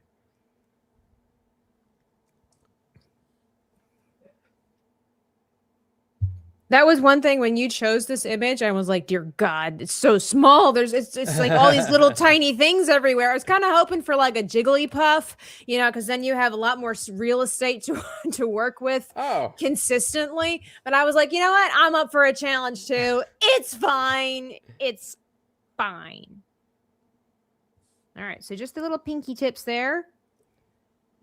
It's like a guitar teacher and the student comes in and wants to learn Stairway to Heaven first thing. Like, no, let's start slow. Mm-hmm. And we're like, okay, E-I-E-I-O. Yep. All right. So I'm being consistent over here. All right. So that also being the case, something that's really cool too, is that some people really like to leave a beautiful highlight line. How to describe this accurately? Especially since we're doing crosshatch. Well, some people make sure that this portion, the area that's closest to the sun, is nicely lit, if you will. So, your hatch works might be a little bit longer. Remember, we talked about how you've got some, we could do it like this, and there's shortness and whatever case might be. And so you would have none, if you will, and you have, like, let's just say that's the top part of the arm, and it's like, oh, we're filling in essentially this much. Some people like to have a nice white line along the edge of their character. That's something to consider too. Just creates a really pretty aesthetic. Totally optional.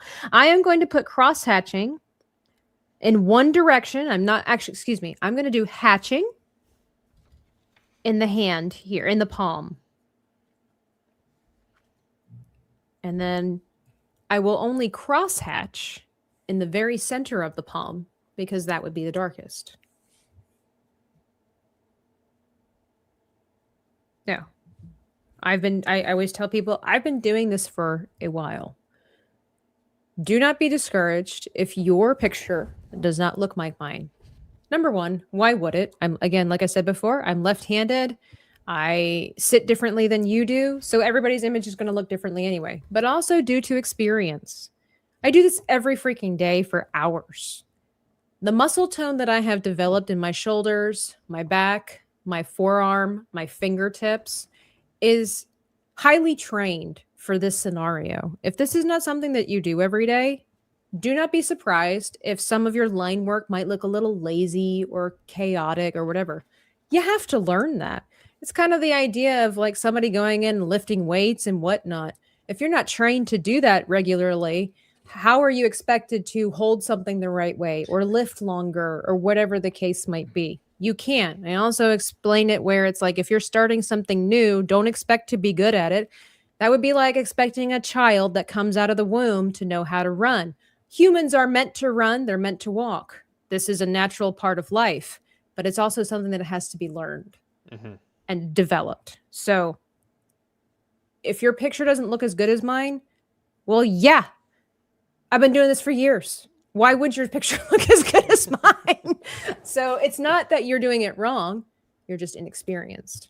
So, all right. So this idea that we did with the hand, do that everywhere, but you pay attention to the direction of your Mr. Sunshine. So, for example, and something that I do too, if I'm not sure where the light source is coming from, I mimic it. So I've got my light source over there. I have my hand here. I could go like this and like just try to see where the shadows are, whatever it is.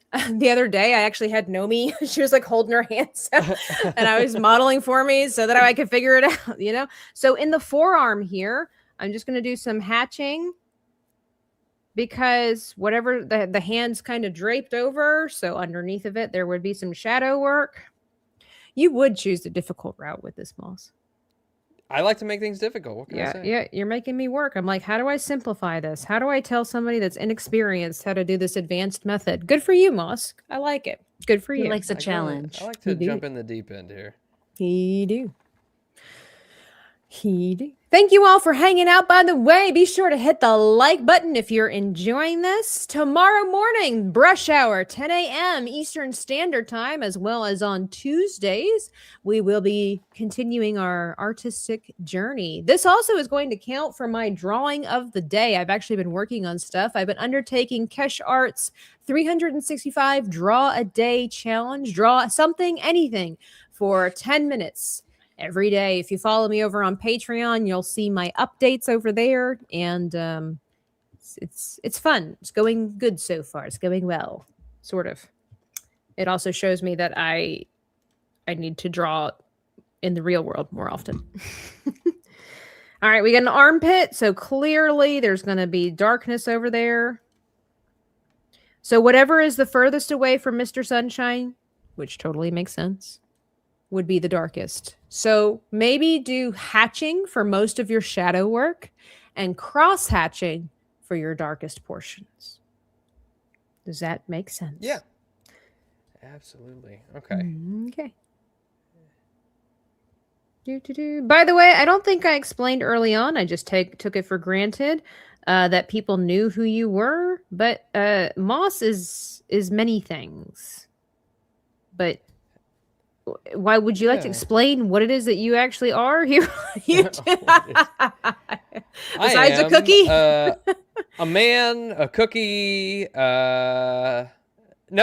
So my medium is typically tabletop role-playing games, and normally I'll run them, and by run I mean what that basically means is I am the adjudicator at the table. I tell the story, I make judgment calls based on what players want to do, and I resolve scenarios. And so that's my forte. It's the physical arts that I'm still kind of a newbie, and I guess I think you actually. I was watching your stream before, Tabitha, and what you were talking about with like arts as far as like literature and stuff, and not to reopen old wounds or anything like that. Oh, open the old wounds. Hot Take Tuesday can come sooner if it wants to. Yeah. But that's basically what I do. I like to tell cooperative storytelling is basically how I like to put it. Ooh, cooperative story. It's kind of like with Maria's holistic artist. It's a fancy word that means I do things and I do them well. Yeah, and I make battle maps and stuff like that on Saturdays, except for yesterday. I did not do that yesterday. But yeah, that's more or less my realm. That's my realm. Oh my goodness, Larry Knight coming in with a 50, saying, got myself a comic sketchbook with lessons, tips, and instructions because of you and Maria. Thank you. No, thank you. Thank you for the joy you show. You are so beautiful to me. Can't you see? You're everything I hope for. Larry, you're everything. Despite what you did about the Outlast trials, I forgive you. Thank you for making my reel explode. That's awesome. Yeah, Moss makes really fun maps. Oh man, I remember one time I sat on the couch Saturday morning, just decided to pick up a cup of coffee and watch Moss make like a cathedral or something. And all I knew what I had to do. So I chimed in and said, the square in the corner is off. And I always appreciate that kind of feedback. I do. And he searched for like 8 minutes and he's like, how is it off? It's on a grid. Which one is it? And I'm like, the one over there, you just hovered over it. Just giving these like vague things. And I'm like, it's slightly off, and then you just throw in this like, well, it's fine. Nobody will notice. I just happened to see it, just make like less, I Oh do. my I specifically remember that, and I was so paranoid after that. Like, what else am I screwing up here? Sorry, Moss. How is your Machamp? Machamp? How do you pronounce this? I think it's just Machamp. Okay. I think. Machamp. I don't know. I'm not a 'Cause he's a my champ. pronunciation He's guru. Machamp. So far so good. You know, I don't know if you'd be able to tell. But actually, it Ooh, is. he looks like what's his name? Coming along. Mega Man. A little bit, yeah. Okay, but see, you can made it definitely very see- dark. Yeah, but it's Yeah. noticeable, strong contrast. Mhm. Very nice. So this is actually working out pretty well so far. I'm Mm. a fan. You're like, I'm pretty good. I'm something of an artist myself. Oh my goodness. Cross hatching is a great exercise so Larry and anybody else, if you're going to be practicing artwork, it is really important to stretch, to exercise, to prep before really attempting major coloring and things like that. And if you are like many people where you're just starting out and maybe you don't have the strength and or the dexterity to and also what is it called? Endurance. Okay, endurance. You might not have the strength, the dexterity, or the endurance level yet to color for long periods of time and sketch and all this kind of stuff. One of the great ways to do that is cross hatching because you're going to learn about line work. Line work is so important, especially if you're doing comic books. But learning how to do this really quickly, how to curve it while you draw, how to keep it steady, how to keep them pretty close together. Like it'll wear you out, but this is a really great practice, a really great exercise to get you warmed up and also whip you into shape. If you wanted to fill an entire paper, we used to do stuff like this in school, or our teachers would tell us to do basic things like this, like draw a circle. I remember my mom, when she took art lessons, I never had to do this. My teacher didn't tell me that. They told us other stuff, but they had to fill up a page of circles, like swirls, that had equal amounts of space in between the lines. So if you were going to draw a swirl, a little Catherine wheel like this, little snail house, right? I would have to start over because there is not equal space of line work or the lines in between. And that's all that they did for like, I don't know, an hour probably, is just having to learn how to draw these swirls with as equal space between the lines as possible. And it's a lot harder than you think it is, especially if you want to do it quickly. But again, these are really great exercises to strengthen the muscles in your hands, in your arms, your neck, your shoulders, your lower back, your gluteus maximus. You'd be surprised how many muscles you're actually igniting and using when you're coloring and drawing for long periods of time. What banana? Yeah, how's it going, Narmi? How are you doing these days? It's going good. I decided to put a little pin in my drawing because I was actually just about to text you right now. Actually about to text you is that I'm gonna have to. She's gonna have to mosey off. I have to bounce. I have to mosey off. My back is starting to hurt, and I don't like that. That's awesome. I mean, for the arts. Like it's because art is pain, right? Or pain is art. In many ways, yes. One must bleed. But I do have a long traveling day ahead of me tomorrow. You do in a few hours. So. Well, thank you for coming on, being a part of the show, stealing the Saska's attention away from me. Yeah, I'll get over it. I'll be all right. I'm a very jealous creature, so I don't like to share. But tell the folks about yourself, Nomi. My name is Nomi. Just follow me at Nomi Without You. I won't be streaming until February. I might make an appearance here and there, depending on Tabitha wants me back or not. Or if I will pick. Oh, no, I am going to pick up. It's not if. It's when I pick up playing Lord of the Rings, Return of the King. Oh, yeah. I think that's I what think I'm the chat really enjoys you during brush hour. Okay. Yeah, because I put you in your place when Larry was trying to tell you something. You're like, no, none You of didn't it. put me in my place. You encouraged me and informed me thusly. Yes. Putting you back in your place. But no, you will just follow me on Twitter at Know Me Without You, X as I like to call it. Twix. Just see what happens there. But like I said, I have a long day and life stuff happening when I get back into the States. So I'll just keep you posted on the Twitterverse. And see, Larry's right. I had his back. Biggles. You've missed it. It's been a long year. You clearly have been out of the loop for what, a year? Mm-hmm. Yeah. This is Narmi. You didn't know? She's got the Narmi army and all that stuff. Mm-hmm. That's what her followers on Kick are called. Narmy Army. It's the Narmi. If you don't know what a Narmi is, you need to go back and watch Fortnite games from a year ago.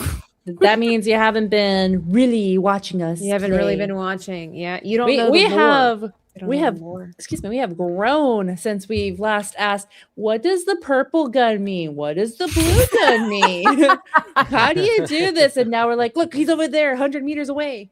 Oh no, the best thing I gotta clip it just for kicks and giggles is you trying to instruct Maria while trying to whisper at the same time, and Maria's not listening to you. Bro, no, get that guy.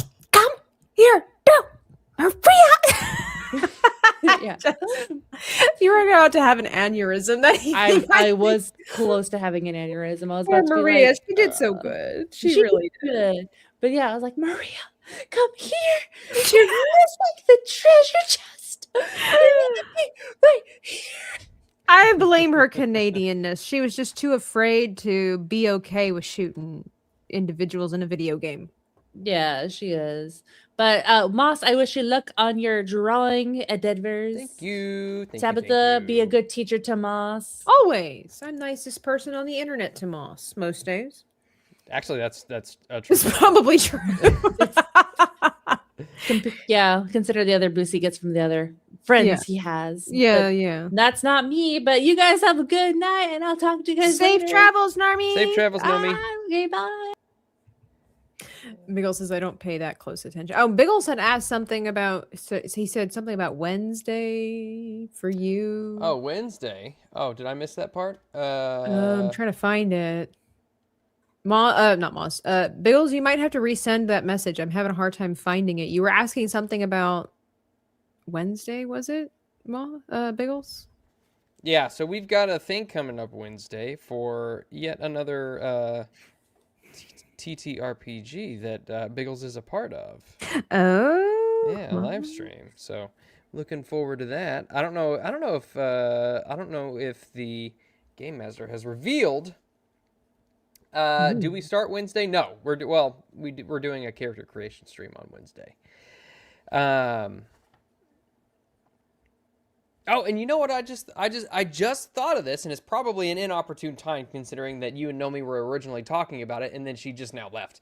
What was it? You said you were saving something for because you wanted my input on it or something from the other day. Oh, she left. Okay. All right. Well, I don't have everything prepped and ready, but while we're finishing up our art piece here,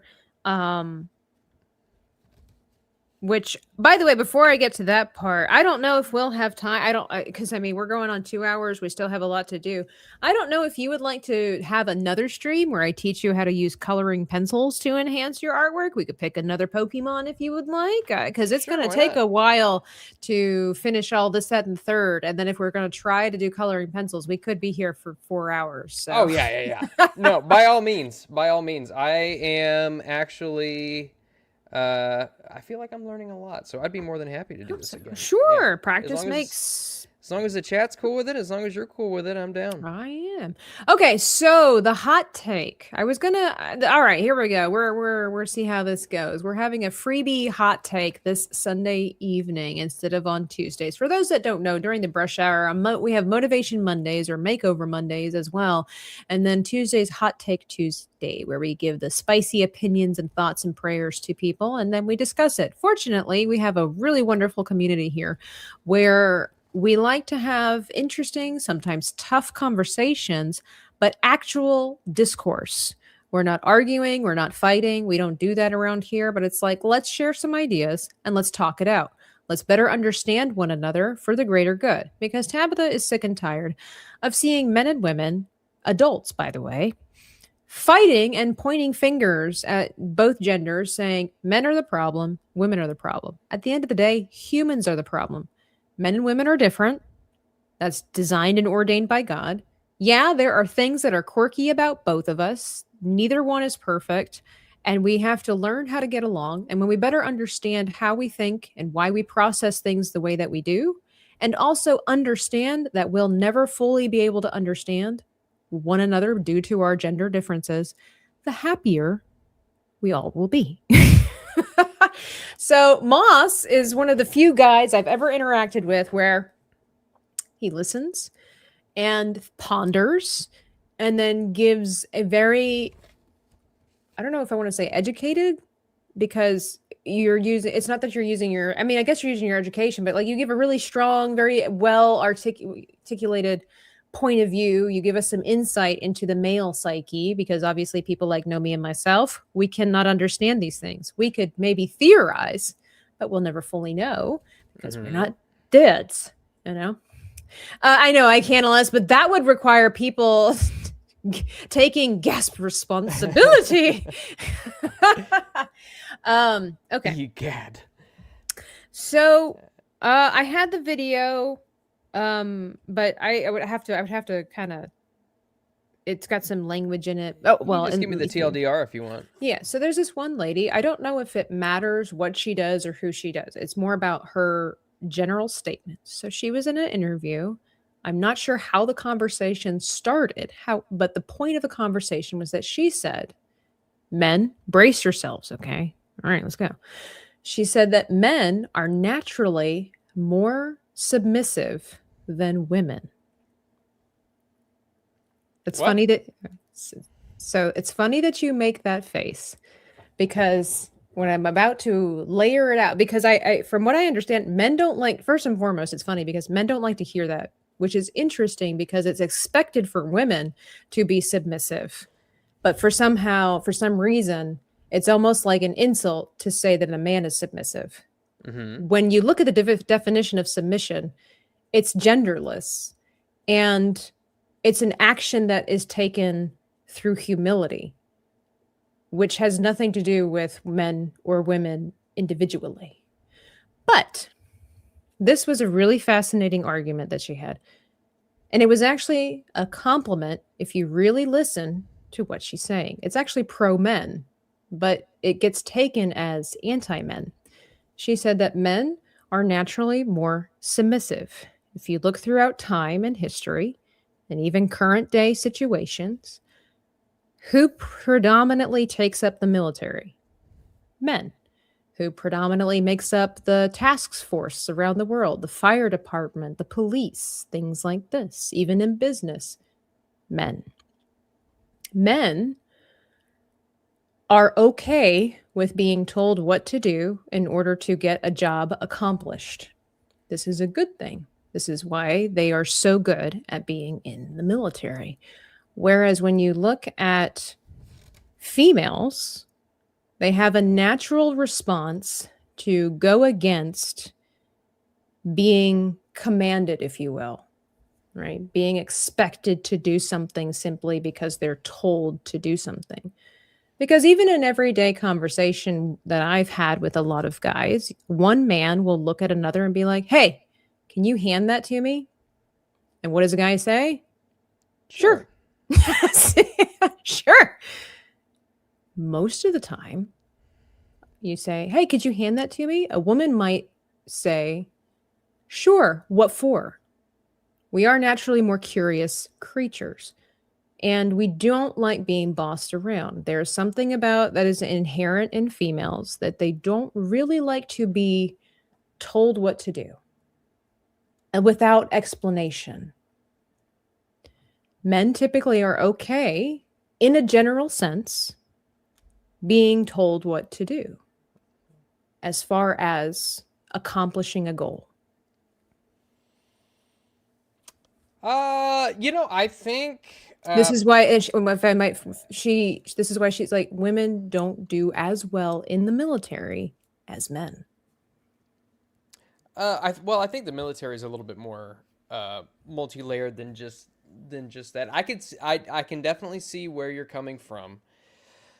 As far as men kind of submitting to authority and stuff like that. I think, and this isn't me necessarily disagreeing with it, but I think there is a natural tendency for women to want to question authority, because a lot of times, at least, I would think that a lot of times instinctually, they're kind of their nature is to make sure that they stay safe. You know what I mean? And so they need to have the reason why they're wanting to do that, which is why when a woman submits to a man, it makes it that much more meaningful to the man, because normally I could see that men will trust authority to somebody a little bit more easily because they're trying to accomplish a common goal, right? And there's not necessarily that threat to somebody's safety.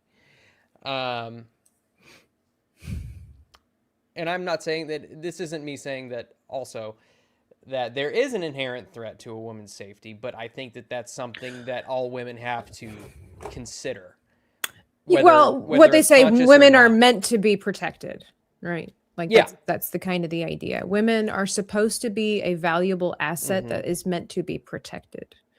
And Right. yeah, and it's supposed to be a natural instinct for a man to protect what is valuable. And if he finds a woman valuable, he will instinctually protect it. And a woman likes to be thought of as valuable. What is really fascinating about that conversation is because instantly, when you tell a man he needs to be submissive, or that he is more inclined, that men are naturally inclined to submission, can you see where the problem is for women? I don't even want to say modern women, has always been the case, where women buck against it and always, especially even in the church, fight against it, because submission, even in the Bible, is genderless.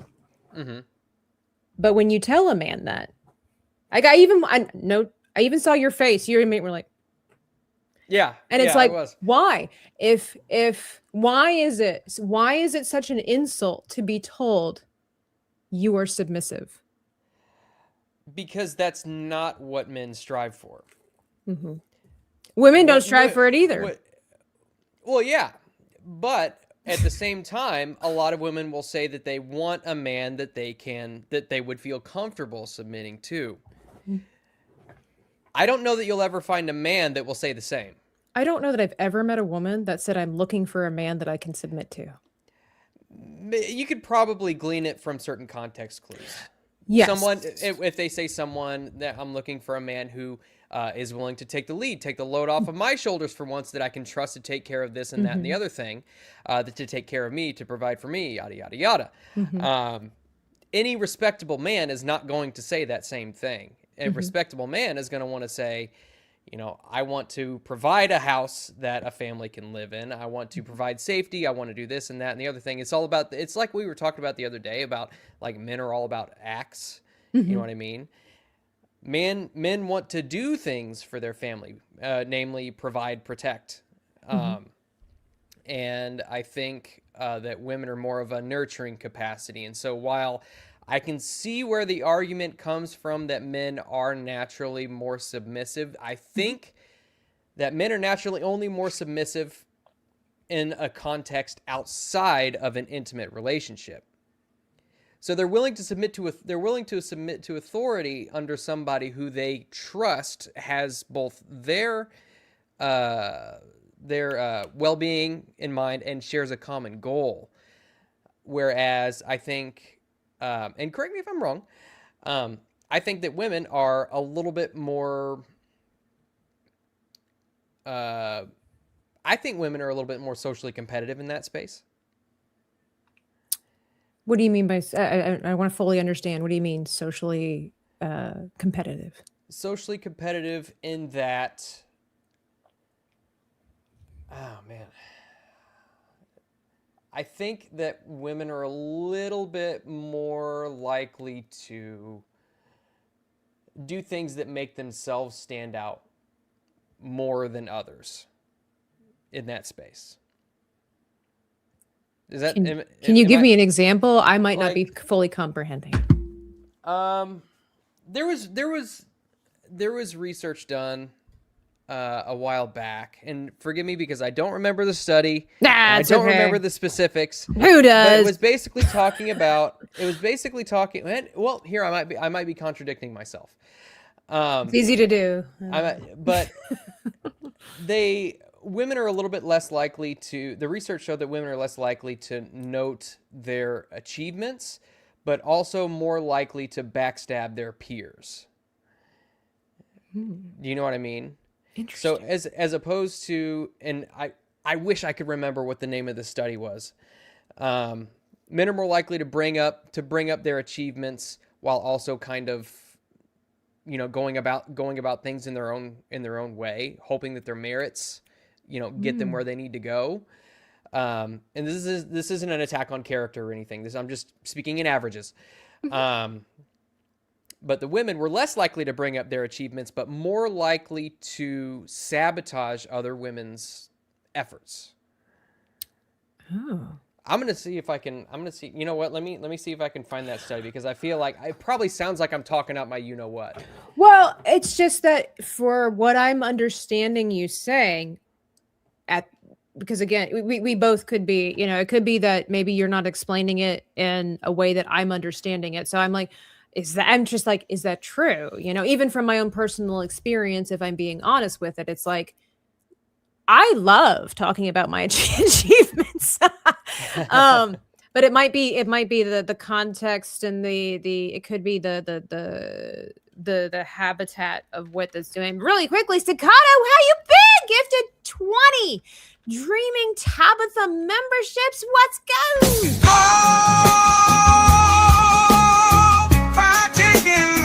Till my heart's desire. That is amazing. Thank you so much, Staccato. I wasn't expecting that. That's amazing. Thank you. I hope you're doing well. Hope you and the doggo or in the family are doing amazing.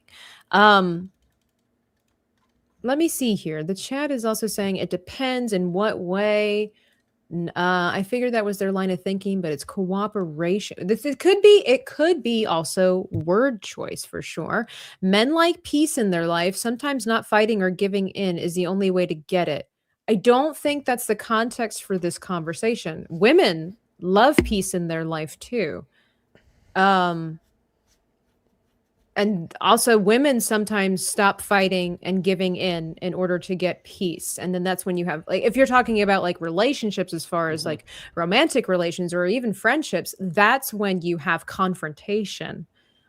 I would say that maybe what the one lady was talking about, it could depend on the context of the atmosphere. She made it sound like it was more about the workplace and less about the at-home life. I will say that it is very strongly a cultural thing for men to be the leaders of the household. It is fascinating when you start doing a biblical study on what the Bible actually says when it's talking about submission, that it's often taken out of context for what the Bible's trying to say. And for some strange reason, we tend to fixate. And I will say, even in the church, it is heavily weaponized, the idea of submission against women. Rather than telling women why it is beneficial for their marriage, they instead just demand that women submit to their husband as the leader of the household. However, when you look at the descriptions of godly women and the things that women should be doing within their own household, a lot of the times, especially if you would read the book of Proverbs and you go especially to Proverbs 31, that woman was a very busy woman and she made a lot of big decisions for her household, seemingly without her husband standing next to her, if that makes sense. Mhm. Like this woman was working with merchants. This woman bought and sold land. Now, I'm not saying she never talked to her husband about it. I would think in a healthy, happy relationship, of course, you talked to your husband or your spouse and said, I'm thinking about buying some property. And the husband Mhm. was like, you got the money. You think we're good? I think that would add value to us. Mhm. And in Proverbs 31, it does talk about how her husband had a authoritative, a high profile occupation within the city. But when you look at the responsibilities of that said female, and even when you look in the New Testament, I think we're misunderstanding what submission really means. We make it seem like the man makes all the decisions in the household, and that's not how that really works. She Mhm. submits to him and his decisions, but it's also there's supposed to be an element of teamwork that at the end of the day, she trusts God to lead her husband in the same way that the husband trusts God to lead his heart. And it's Mhm. really sad that in the church, I'm telling you, I don't know if you know this, you've been in church, you've experienced this. Have you ever, man, when you bring up the topic of submission to a woman, especially in the church, we don't mean to, but you ever notice they just bristle instantly because it's Yeah. an expectation that you must serve your husband, bow down, and just be a doorstop. And Mhm. it's really sad because that's not the context of that Bible verse. And so now we've ruined God's word and the purpose of submission in marriage. And I believe there's also another Bible verse in the New Testament that talks about how the husband is also to submit to his wife while his wife Mhm. submits to him. And for some reason, that never gets talked about. It Yeah. is Well, sad. so it's the same. I want to say, is it? I want to say, is it Second Corinthians? Second Corinthians that Paul talks about marriage in that respect. Forgive me, you're much more knowledgeable on the Bible and where things are than I am. I make it up. But Chat GPT. I No, I did. would never chat GPT No. the Bible. No, thank But you. I heard. I did hear a great sermon at one point that kind of goes over this and kind of went over the kind of went over that whole idea of how that verse where it says that women submit to your husbands, men love your wives as Christ loved the church. Yes. And a lot of people do kind of like, oh well, Jesus loved the church. Okay, so really all a man has to do is Love love his his wife. wife. No, Christ loved the church so much that he died for it. Right. And so the expectation for a man is to be willing to give up everything for his wife, sacrifice everything for his wife. And that's a little bit of something that I think gets left out. And when you say, when Paul says, women submit to your husband because he is expected to give everything for you. And I think that last part is where everything gets kind of thrown off. The expectation is kind of taken off of men because, admittedly, yes, it's always said that women aren't necessarily supposed to be ministers, and there's debate about that because there was a lot of there's a lot of stuff going on in the letter that Paul wrote. It might have been Corinth actually. It was. Also talked about that, yeah, because We've discussed that here before yeah, too. because Corinth was kind of messed up, but 6 week Sundays, guys. If you haven't studied the context of that chapter, you don't understand how bad off that church was. yeah, there's a reason that Paul wrote 2 letters to them. Yeah. But yeah, I mean that could be. I know there's debates about what the context was in that, and was Paul just talking about Corinth or was he talking about in general? Yada yada yada. Because there was a lot of stuff going on in the churches, especially So bad. with women and Well, there probably were doing things that they weren't supposed to be. when there were guys that were sleeping with their mother-in-laws. Yeah. Yeah. Mm-hmm. It's meant to be but going back to the original conversation, it actually would be when I hear people talk about oh, that lady, in the context of she's so submissive, she loves her husband, she just treats him like gold. That seems to be okay. But again, if you tell a man that he's submissive, I think I do ponder if it's because of the idea that men are always meant to be dominant. Men love dominating things. And I would say then that it's actually, and this is probably, I'm all over the place. It probably goes to the works of the flesh, right? And that whenever we do humble ourselves, when we do that, we're dying to self as Christians. And so it hurts. Sometimes physically, it feels like it hurts when you're taking away what is also expected of you or what the culture says of you. So the culture, correct me if I'm wrong, but would you say that culture deems that men are to be, for the most part, in general, dominant? I don't think dominant's the right word. Okay, because I often hear it's like, dominating in society, dominating at your job. It's, the domination of, territories and things like that, that men are the dominant ones. I mean, I don't think there's really any debate that men are typically the movers and shakers as far as, force is concerned. But I think whenever you tell a man, it's like, I think it's in a similar way, but a different context that men take it. Whenever you say that they're being submissive to a woman, you're basically telling that man that he's not leading his household like he. Right. Well, but not he understands that he should. But outside of the context of relationships, like in society, it's kind of a norm for men to be the dominant ones, right? So my idea is, I'm wondering one reason why it's if you tell a man that he's submissive, again, for some reason, it's if you tell a man he's submissive, it makes it sound like he's weak, and for some reason, it always attaches itself to a relationship. Right? Be like, oh, well, he's a weakling. He doesn't lead his household. His wife wears the pants in the family.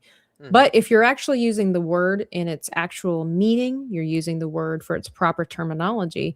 And from what I'm understanding in the Bible, what is expected of all of us, though, if a man is submissive, it's actually a compliment, but it doesn't feel like it because it hurts the flesh from a spiritual sense. Yeah, again, I think that depends on the context. You could take it as a compliment if you're like, that man is very submissive to Jesus Christ and the church. And he's only allowed to be submissive to Jesus, because if you say, well, that man, he's submissive to his pastor, he sounds like a wuss. A little bit. Yeah. A little bit. But if in that case, do you understand why women have a hard time being told that they have to submit to their husbands? It makes it sound like they don't get any say in the conversation. Yeah. But again, men are called to die for their wives. So it's like, I don't think nobody really expects women to submit to anybody other than their husbands. So it's not like, well, I'm not going to say nobody because there are people out there who do that.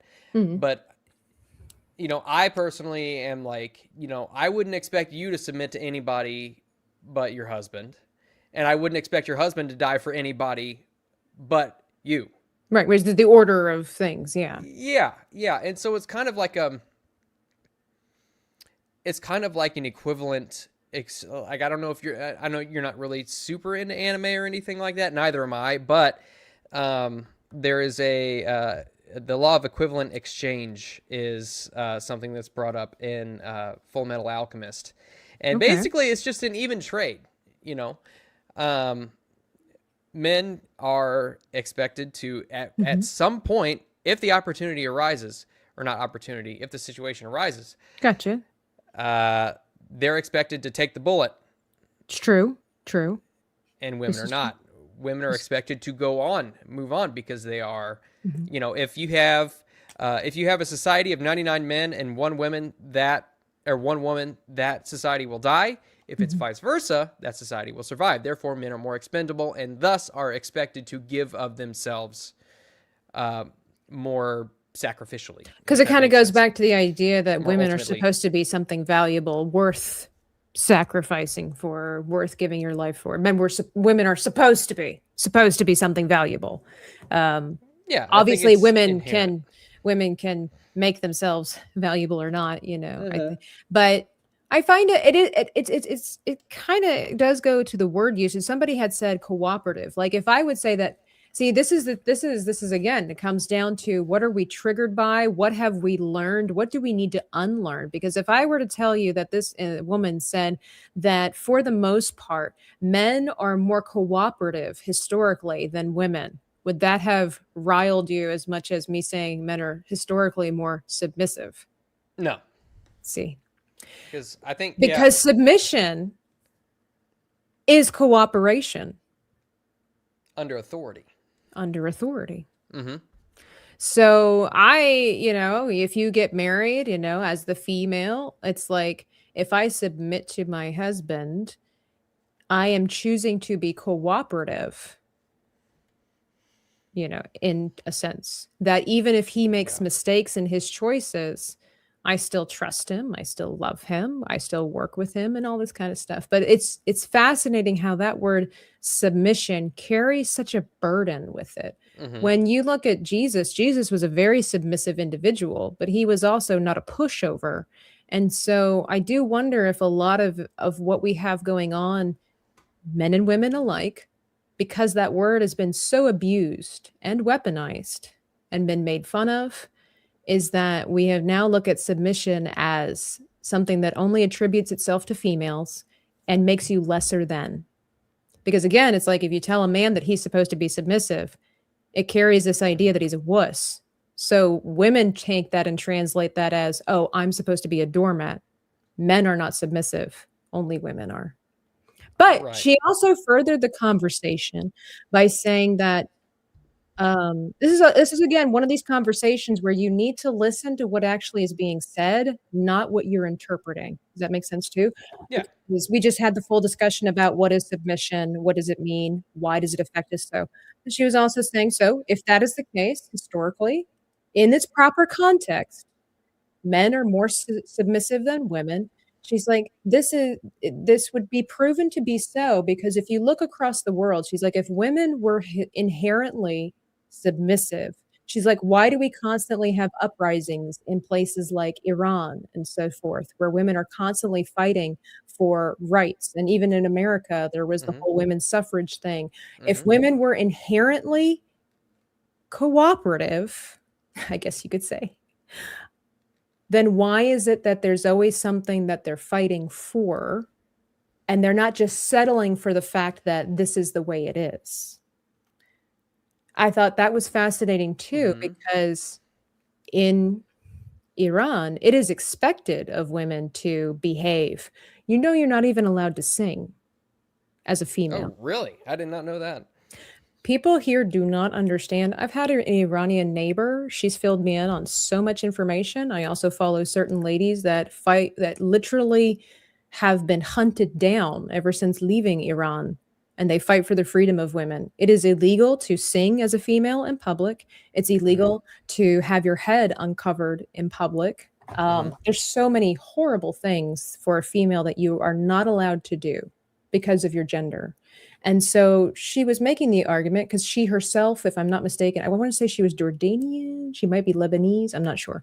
Just, but she was saying, again, if women are inherently submissive, why don't they just accept the things that are being told them that they need to be doing? Well, I think that's why Paul told them to be submissive, because they're not inherently submissive. So going into that conversation, as a compliment, men being inherently submissive is a good thing, which could mean why. But I do think that there's also that balance too, where cooperation, easygoing is what we typically say these days, where it could depend on the context of it all, but it's actually a compliment if God is saying men are way more submissive. They are easygoing. The only problem with men is that they like to go their own way. So I need to make sure the set of rules say, okay, well, you can, you got to follow me and I will institute, because women tend to question things and they're curious and they like to change things constantly. I'm going to have to institute a rule that says you got to follow your husband. Because God knows us in and out. He knows our flaws. And a lot of times he likes to point out the things that we don't like to know about ourselves. I would like to say, because of the nature of the world and the perception of the world, as a female, I don't like being told that I'm problematic because of the inherent things that I do as a female, the characteristics that I have as a female, the natural curiosity, the natural desire for changing the furniture, the natural desire to have continuous conversations for hours with people. I don't like being told that I'm problematic because I am that way. Much in the same sense that men, I would think, don't like being told that they're the problem because they're masculine, and they're the problem because they don't listen. And obviously there are things that we have to work on again together. Men have a habit of not listening. It's not like they're not necessarily ignoring. It's more of like they're just not taking the time to listen. But women do have a habit of talking too much. So then there's that boundary there. So I find it fascinating. Like, if you really study it, this idea of submission, have we really understood what God is asking of us? And we've just boiled it down to women need to listen to men, and men, don't be a wuss. Yeah, I mean, I don't really have any argument against it. I don't think.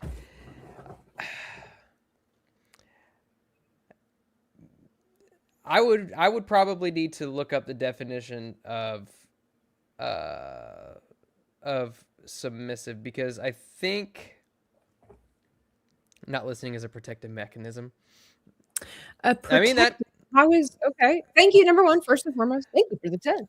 Not listening is a protective mechanism. So men choosing to not listen to the constant rambling of a woman is a protective mechanism. How is that okay? Like, what does that mean? I don't understand. What are you protecting yourself from? Genuinely interested in that answer. Do you agree with this, Moss? Like, does this sound like something that you also as a man would be like, yeah, that makes sense? What do you mean when he says not listening? Are you talking about men not listening to women when they're talking? Is that am I understanding that right correctly? Well, that's true, because there is two different kinds of not listening. There's the kind of not listening, like, for example, my father, great man, right? Okay. He could be sitting on the couch, and like my mom could be like having a conversation, or I could have a conversation with my father, and all of a sudden I realize he is not listening to what I'm saying. Even though I'm talking to him, somehow it has not clicked in with him that I'm having a conversation with him. I've actually literally had a conversation with him and then watched him zone out, even though he knew I was talking to him, versus not listening because you don't want to hear what they have to say. There are two different, very different. I think I understand. I don't know if I would agree that it's a protective mechanism. Maybe in certain instances. But those are I think those instances are outliers. But basically the best way that I've heard it put is like, man brain is like waffles, woman brain is like spaghetti. Men compartmentalize different conversations. And if he can be listening to one thing, he can be listening to something, but then he sees something else, like there's a car sputtering going down the street. He's like, oh, I think the valve's off on that. I better go talk to him later, make sure that his car's okay. Maybe we can figure this out. And then now all of a sudden he's focused on that, and you're just like, he's completely focused on something else at this point. It's like squirrel, that kind of thing. I'm not saying men can't multitask. It's not necessarily natural or easy for them. Yeah. But I think it's a lot easier for men to hyperfixate on things too. Fascinating. Because, I've also heard like it has to come down to priorities, which women, I will say, women find insulting. Okay. This is again where it's learning you have to grow up and accept what it is that when you're like, for example, when I'm talking to my dad and then I see him zone out, it is telling me I am not worth listening to. He is not saying that. He is not even thinking that. It's just that his brain is just like something told him in his brain, like you said, oh, that car, the valve needs to be replaced off that car. That is a lot more interesting to him than what I'm having to say. He's not intentionally being rude, but women find the way that men carry their conversations or the lack thereof as disrespectful and hurtful, because it's like, oh, you're telling me, and it's very possible. I'm not saying that everything that a woman says is worth listening to, but it is also, but obviously men and women find priorities for conversations differently. What is important, what is not important. But it still comes across as very rude when a man just zones out and it's like, you're not listening to me. You don't think that anything that I say is important. Right. So is that the protective mechanism where it's just like, I'm saving my brain for something that I personally deem more important to listen to than what my significant other or any woman is talking about? I mean, that's a possibility. I mean, I could see, I could see instances where it being a protective mechanism might be the case. But like I said, I think that's kind of on the extreme. But also, I think like kind of what you were saying earlier, in that, you being potentially nitpicky about the furniture, nitpicky about this, and like wanting to change things around all the time, is also an upset to the status quo. And when the status quo is what is maintaining something's stability, I could see that not listening to that, maybe not literally not listening, but maybe not necessarily following through on what it is that, you're saying. Like, if you tell me I want to change this and this and this around, and I'm like, no, we don't have that in the budget, we're going to keep it the same. Right. Well, it's also, there was something that you said that was, I caught it, and I don't want to say I chuckled to myself, but it is always funny to me how men and women, again, we're different, we're the same, but we're different. It's like this how do they say, two sides of the same coin? You were talking about how the way men do certain whatevers is because they're trying to protect and do and this, and your specific example I can't remember at the time or at the moment. But I chuckle inwardly, not because I'm being condescending, but it's more of like, because as the female, it's like, but what we do is actually for protective things too. It's just for differences. Like, so one reason why women focus so much on the aesthetic of the house, now, obviously nowadays in our greedy, selfish, social media centered selves, it's about, the clicks and the likes. But for the most part, one reason that women focus and can hyperfixate on the aesthetics of the house and they constantly are changing is comfortability. Right? Woman's job, if I dare say, and put a stereotype to it, is to make the house a home. Right? They always say that they say men buy houses, women make homes. Yeah, and it's so true. Women are the heartbeat of the home. Good women, actually, even bad women. You know what? It's true. Once you become like a wife or a mom or whatever like that, it doesn't matter. You could be souped up on drugs. You could be a horrible individual. You could beat your kids. Don't ever do that. That God doesn't like that. But I'm just saying, but you do something to affect the temperature of the household. That's why that saying is, if mama ain't happy, ain't nobody happy. And that's not to say that the mom is the most important figure in the house. She's not. But God has designed this very interesting thing where it's like, once the woman has the responsibilities of a home, of a nest, how influential she is. This is, again, not to discard men. Men provide in a traditional household. Men provide so much that, like you said, the protection atmosphere. It's not like women can't take care of themselves, but man, not having to worry about it is such a blessing, first and foremost. But it's like, it's like a balance of nature kind of thing. We could talk about pioneer women. They had to protect their home. They had to learn how to shoot. But it's nice when you don't got to worry about that. But women have a different kind of protection.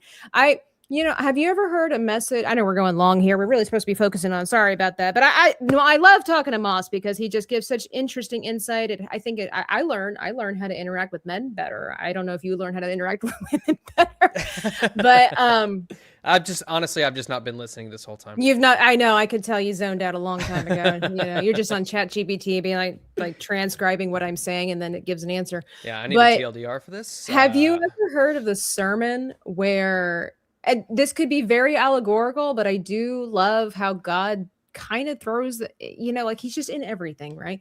But he was talking about how, in the garden and all this kind of stuff. And I'm sure you've heard the thing about the woman comes from the rib and she's supposed to be with the side and all this kind of stuff. But he was also talking about how the woman, it was this pastor, he loved his wife, very manly man, loved his wife to pieces, and he loved like the balance of what men and women bring to the table when they're in tune with God, right? As it should be. He gave a sermon and just an allegory of how women come from the side, they come from the rib. And he's like, do you know what the purpose of the rib is? And I was like, it keeps you upright, He's like, it's to protect your organs. It's to protect your heart. And he just kind of went through this whole thing and he was like, that's like what a woman does. Those are the things that are important to a woman. A woman knows that, there's safety in strength and all this kind of stuff, the typical masculine behavior. But the job of the woman that is equally important to what men do is they like to, like you said, nurturing. Women like to protect feelings. Women like to protect atmosphere. Women like to make the house, the home, a safe haven. That is such a strong instinct for all women. Actually, they even the modern women, when the way that they decorate, they'll tell you this is my place of solitude. Even the crazy ones that have snakes and squirrels and whatever, the blue haired, all this kind of stuff. You'll notice that they always want to have a place where they can come home and unwind. And even if they're those freaks that think they're kids and all this kind of stuff, they want to make their house a safe haven. And when you listen to them, they talk, they're like, and when I invite somebody into my house, I want them to feel comfortable with who they are and whatever. So that's a distorted version, but it's still the same principle, is that women like to safeguard the environment, the home. Because they're trying to protect, because they also, a good woman knows, like if you protect your man's heart, you also, the pastor was saying, there was something correlation with the head, but he was like, when a woman protects a man's heart, it helps his head. If a man knows that there's safety at home, that the woman is taking care of the things at the home, if she's buying and selling, if she's making sure the kids are okay, if she's in charge of all this kind of stuff, it lets the man free up his brain to focus on other things, so he doesn't have to worry, is my wife okay? Are my needs met? All this kind of stuff. I don't know if you've ever heard that before. I mean, yeah. And in certain ways. I think that it's kind of men are very easily satisfied with good enough. That's why it's kind of a meme that you'll see floating around the internet, right? Where you'll see men actually live like this in the caption, and the picture will just be like, it'll just be a lawn chair with a TV. I see that. And it's true. It's like back here, like I would have nothing back here. And I know you can't see it right now, but like, I don't care. I the don't bare care. minimum to survive. Bare minimum is fine with me as long as I've got space for myself and my dogs, and my house is warm and there's food in the refrigerator. I'm good. But that's maybe not necessarily what I want, but it's what I am willing to accept and be comfortable with, because I feel like, and I feel like most men are probably attuned to this as well, is that there are more important things that I could be doing right now than decorating my house. 100%. And that could be playing a video game. You could ascribe value to anything you want to. It doesn't really matter, so long as it brings a man peace and gives him some sort of a semblance of sanity. And I think that right now, especially, not to hearken too much to Jordan Peterson, but I think he's right when he says this.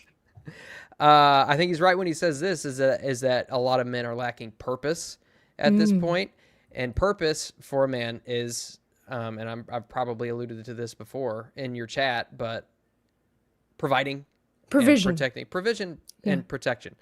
That's what we're kind of built for, and that's what we're supposed to do. And a lot of men don't have the opportunity to do that.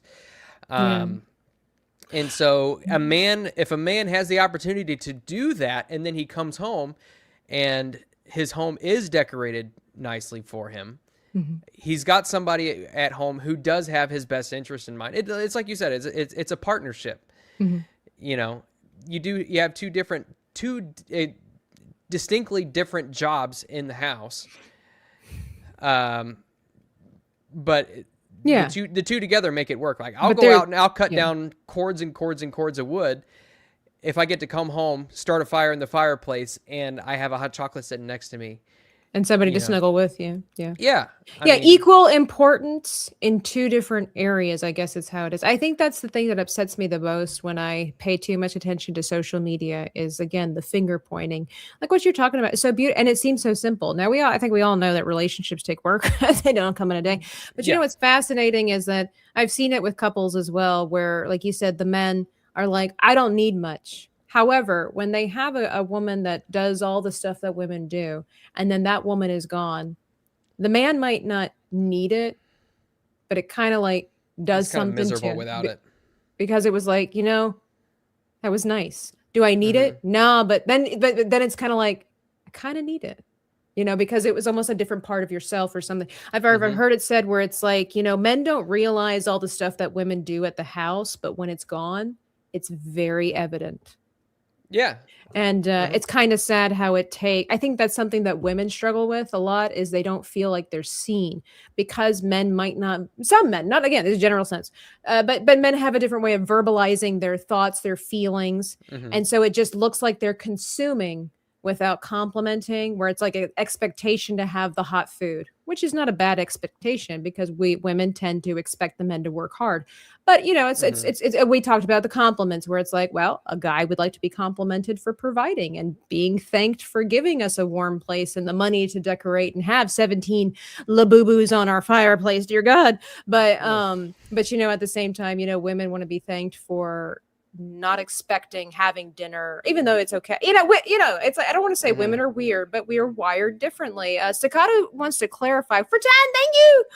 There are just situations that you don't want to be rude, but you just don't agree or don't want to engage in the topic. Not saying this is 100% the case, but sometimes it's just easier to let someone vent. True. Oh. I think that's good for men and women, though, Yeah. because what is it that they say that women have two different kind of conversations? They have the venting and then they have the problem solving. And for the most part, men tend to just have the problem solving.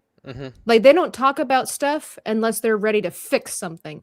Whereas I don't know why, trust me, I'm frustrated with God about this particular thing. I don't know why women have to have two sets of conversations. Women know, we just instinctually, we just know inherently. I can't get this word out.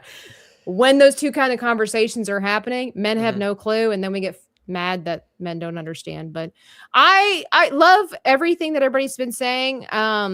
Larry says, I've always been fortunate. God always gives me a purpose, whether I want it or not. Yeah, God has a habit of giving you a purpose, whether you want it or not. Unfortunately, we all have a purpose in life, whether we're, this topic of submission has come up several times with Tabitha. It seems like she's been a victim of some toxic opinions on the subject, but most agree with her and her take is a normal one. Well, it's kind of like politics. It's a great grift. No, I'm just kidding. But no, it's just, I don't get to hear men talk about this conversation. Fantastic. I always hear women talk about it. And whenever I do hear men talk about it, it is just the cut and dry. Women just need to be submissive. Stop being so butthurt and just be submissive. The Bible says you need to be submissive. But then we never really talk about what does that actually look like? What does that mean? Is that actually what God instituted? Not the submission, but as far as like the way our culture views it. So that's why I have not been in a toxic relationship about submission. I have been in some churches that have had very misogynistic. I'm going to say they were very misogynistic in their opinions on what a relationship looked like. You will never find me in a relationship where a man sits at a table and goes like this. Yeah. And if You they know- do, they will get a face that lets them know never again. You know what's funny? It's not to cut off you reading No. chat or anything like that. No, but you're good. You're good. a funny observation that you could make, and I don't know if you've made this connection, but you can tell a man that he's submissive and he'll just glare at you because he doesn't want to hear that he is subservient to another person's authority specifically. But have you seen those reels in the shorts where people it'll just be a video of some sort of like a landscape or like a creek or something like that, and it says 10 out of 10 bleed out spot. Wait, 10 out of 10. What out spot? Bleed out spot. I haven't. What No, does that mean? Is that for deer? no, it's for men. It's like, people like men will sometimes like think, like if I were to get stabbed and die here, like this is, or if I were to get stabbed and die, this is where I want to do it. Okay. Like it's weird that like men have this weird thing about, they have this weird fascination with dying and how they die and in service to what do they die and where purpose. and yeah. A legacy. Yeah. A Well, legacy. yeah. Like Yeah. you want to be remembered, right? Yeah. I want to have made some sort of an impact with something, whether it be the progeny I leave behind or something or works that I did while here on earth, whether that's, in service to God, in service to man, whatever, it doesn't really matter. But as long as people know your name after you're gone, then that means you did something. Well, you could have done something wrong to earn that too. But in general, that means that you as a man have done something right. That's what you want. That makes sense why it's such a special arc in TV shows or movies in general. When you've got the coward, the man specifically, when you have a cowardly man that does something heroic and he dies and he tells, or right before he dies, he'll just say, what is it in National Treasure 2, where he was like, my name, you make sure it's in the history books. He was kind of an evil guy, but he wanted to do the right thing by his family. But he was like, you make sure, I want to be remembered. Make sure my name's in the history books. Or you have the cowardly person that sacrifices himself and they'd be like, I just wanted to be remembered for being a good person. Like there's something, I guess inherently wells up in a man at the end of his life where he's like, I want to be remembered as the person that did what I was supposed to do. Fascinating. Well, guys, I've kept Moss here long enough. Always a pleasure, Moss. Yeah. Back to art. How did your project turn out? So we quit coloring after a while, and I know. I hope that you can see Ooh. where here. Let me see if I can. He get looks it so to- much like Mega Man, which is really cool. I can't get it to focus on it really well. No, But I can there's- see. But yeah, I've gotten I did a lot of shading on this. You did. Did Yeah, you do and- crosshatch on that? I did. Wow. I did Because it's some such a small crosshatch and character, stuff. it's hard to see. So that's, Yeah. same with mine. I did it mostly, and there's some other colors that are missing, but there's like mostly on the undersides of his legs and arms and stuff like that. I did some of the cross hatching, but Yeah, that's what I was gonna say too. Obviously, on the bottom of the feet, you want to have your shadows and stuff like that. But you did a great job. What I don't want to say that it's all about what you did, right? Like because this was kind of one of your first experiences with doing something like this, from what I understand, and you're learning. So the reason I told you to print out a second page was that I want you to. It's going to be some homework, Moss. okay. When you have free time, because you're not busy or anything like that, number one, you'll be faster now when you do this because you've already got experience. But I would love for you to try to do this again and see what the outcome looks like in comparison. And you'll notice, I guarantee it, you'll notice a considerable change and what's the word I'm looking? Improvement. I was a bit betterness is not a word. You'll notice a significant improvement because you'll be more confident because now you know what to do. You could always try this too if you wanted with a different set of colors and just try the outcome. Now, yeah, like I said, in the future, and I'll try to keep the gab, down to a minimum the next time. But if you're interested, I'd love to have you on for coloring pencils, and we'll have a good time. Yeah, I would love to. And I gotta say, you are a phenomenal teacher. You know, I want to be humble. I am. Just, I was gonna say, just take my compliment and walk away. That's fine. It's fine if you do that. I'm only a good teacher because I know what failure tastes like. I know what embarrassment tastes like, and I know what a compliment feels like when you try your best. So that's the only, God has taught me these lessons along the way, and so I am so appreciative when people tell me I'm a good teacher because I want to be. And secretly, deep down inside, which is not so secret anymore, I know I've learned I am. Only because I want you to be the better version of yourself. But thank you. No, thank you for that compliment. It does make me, it's been a while since I've done tangible medium and taught somebody. So I was nervous. So I'm glad that I still got it. Still got it. But Moss, thank you so much for being here. And I hope that maybe this will help you in your future projects, always getting better. And we can have you on anytime you want to learn something new. But let the people know where you are, what you're doing, where they can find you. Yeah. Tomorrow night you can find me over on Moonskull. I'm running a Call of Cthulhu game called Masks of Nyarlathotep, based in the 1920s investigative stuff. It's a lot of fun. Tabitha actually played in one of the games, a few moons ago. Also, check me out on Tales from the Dragon's Tavern. I'm doing more TTRPG stuff over there, one of which is being set in the Electric State, the graphic novel, not the Netflix movie. Do not mistake that. It's a graphic novel. No. And then also on Avenue Studios, which if you don't know Dan and Kristen over there, phenomenal people. Awesome people. Go and check that out on Thursdays as well. And then there's other stuff that I probably will be doing and will be overcommitting myself to other things too. So just stay abreast of the knowledge. Keep the carrier pigeons open because you'll be receiving word from me. I love that. Well, thank you again, Moss. Thank you, everybody in the chat. You've been amazing. Thank you for contributing to the science of the conversation, the psychological science of the conversation. Remember, tomorrow morning, 10 a.m. Eastern Standard Time, we'll be back with the Brush Hour. You guys are all amazing. And we're going to end on an amazing note because Staccato DDS, because of you, you earned it.